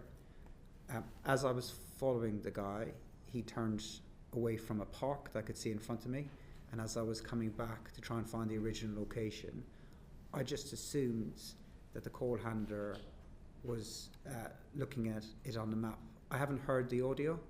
I can't imagine that I was clear and coherent at the time. I was out of breath, I was adrenalised, and if I gave any wrong direction, it wasn't intentional, but I did say I was in Westminster, and why the squad car didn't come had nothing to do with how the call handler had heard it. The call handler had said the squad car wasn't coming while we were on the call, and if the call handler had said to me the squad car is there, I'd have been much more precise about where I was so that I could meet the police at the time. And as I said, I had thought wrongly that my phone would be tracked so I could retrieve my phone. Can we take it that your phone would have contained quite a lot of communications either with Peter Mandelson or about Peter Mandelson's appointment? Probably not as much about his appointment that hasn't already been available to number 10, because when he was sacked, number 10 did do its own, I wouldn't say investigation, but its own research on what happened and why it happened. And as part of that process, I was asked to share messages and emails about the appointment, and also been interviewed, as were other members of staff. So those messages are therefore recorded somewhere? Everything that I had at that time in September, which was more than a month before my phone was stolen, I shared it with the number 10 team. Beyond that, any messages that I sent to ministers or staff or officials would still be on their phones. That should be in the humble address material at some stage. Yes. Yeah, I would have thought so. So actually, there is a record, you believe, of all your communications from that phone, which, if relevant, will be released. So I don't think that I don't think all of my phone records will still be available, but I don't know what the recipients of my messages have, and they'll have to share their messages too. So I can't tell you what the Cabinet Office have. I'm not in charge of the humble address process, and wasn't when I was there, and I haven't been told by the Cabinet Office what's been released and when, but I gave all of my government kit back to number 10 when I left. One would assume that given the sensitivity of the material on his phone, and maybe all sorts of things besides Peter Mandelson, that there would be quite a robust effort to try and recover it. Has there been any news as to whether or not it's been found? Or Police keep me up to date, but I don't think that I should share the latest. But they haven't found the phone. No. Just very quickly following on from Sir John's questions, so for the missing period from October onwards in relation to the content of your phone, was it not backed up to a cloud or linked to a device, or have we lost all data for that period? So from October 20th to my departure, all of those messages should still be on the phone that I gave back to the government, so they should have all of that. For everything prior to that, whatever the settings were on the phone, I didn't change them. So I didn't change whatever default settings people have on WhatsApp. It could be linked to a cloud. It could be backed up somewhere. I don't know. I don't know. My understanding is it's not, that they don't go connect back to the cloud, but whatever the default settings were on my phone, I just kept those. The government phones are pretty restrictive at what you can do as a member of staff with them. When I became Chief of Staff, we couldn't copy and paste on those phones. Thank you. Did you have disappearing messages on your WhatsApp? That's the question. Yes, with some people, yeah. With most people. Yeah, I think I did. Peter Mandelson, did you have disappearing messages? I probably did, yeah. Yeah. I've got just one other sweep-up question before I go to Afra. You've been asked about dinners with Lord Mandelson. I wondered if you could also tell us. I think there were also monthly dinners at Lord Liddell's, which I believe Peter Mandelson used to attend to. And were you attending those? I attended a couple of dinners with in Roger Liddell's house that Mandelson was at. The reportage of these dinners, I think, were just made it sound like these were something that was happening when we were working in opposition. I read about them in a book. They weren't. We all know what book it is. Yeah, I mean, it's was it not also a part of the history of Labour Together as well? No. So I'll explain a little bit about it if I could, because I think there's a bit of stylisation going on. A lot of that period the book is covering is COVID, so nobody was going around to anyone's house for dinner. Mandelson did not like Labour Together at all. He was not a fan of what I was doing. He was not interested in it. He broadly didn't agree with it. So I think the first conversation I had with him, I think from my best memory, was 2017. And the reason why I had a conversation with him, I was also having a conversation with a lot of former senior Labour grandees, was because there was a group of Labour MPs who were arguing to split the Labour Party. I did not agree with that. I thought it was a terrible idea. And I was trying to basically make the case and build support to oppose that. I met with Mandelson as part of that. He wasn't particularly interested in what I was doing at Labour Together at all whatsoever. The next time I really started to meet him more was about 2019 at social gatherings, a couple at Roger Little's house, but I didn't really have a one-to-one relationship with him. I don't think he backed Keir Starmer to be leader of the Labour Party. I don't recall him doing so. He certainly didn't. Certainly wasn't working on the campaign, wasn't donating to the party. So if he voted for him, which he might have done, but from what I could tell, so this sort of mythos that's being built, that he is some sort of guiding hand behind me on my strategies or my life, is not the case. I started to try to engage with him for advice in about late 2020, early 2021, I can't remember when I was thinking about how do we win the next general election. I also did so with characters like Margaret McDonough or Spencer Livermore or people who had run campaigns before, because I wanted to know what a winning campaign would look like, and he had been part of one in 1997, and that's why I engaged with him then. But there was no closeness of a relationship prior to then whatsoever. Thank you. Civil servants, including those in ambassadorial roles, can be eligible for a severance payment when their employment's terminated. Were you aware that Peter Mandelson would receive a severance payment on leaving his role? No.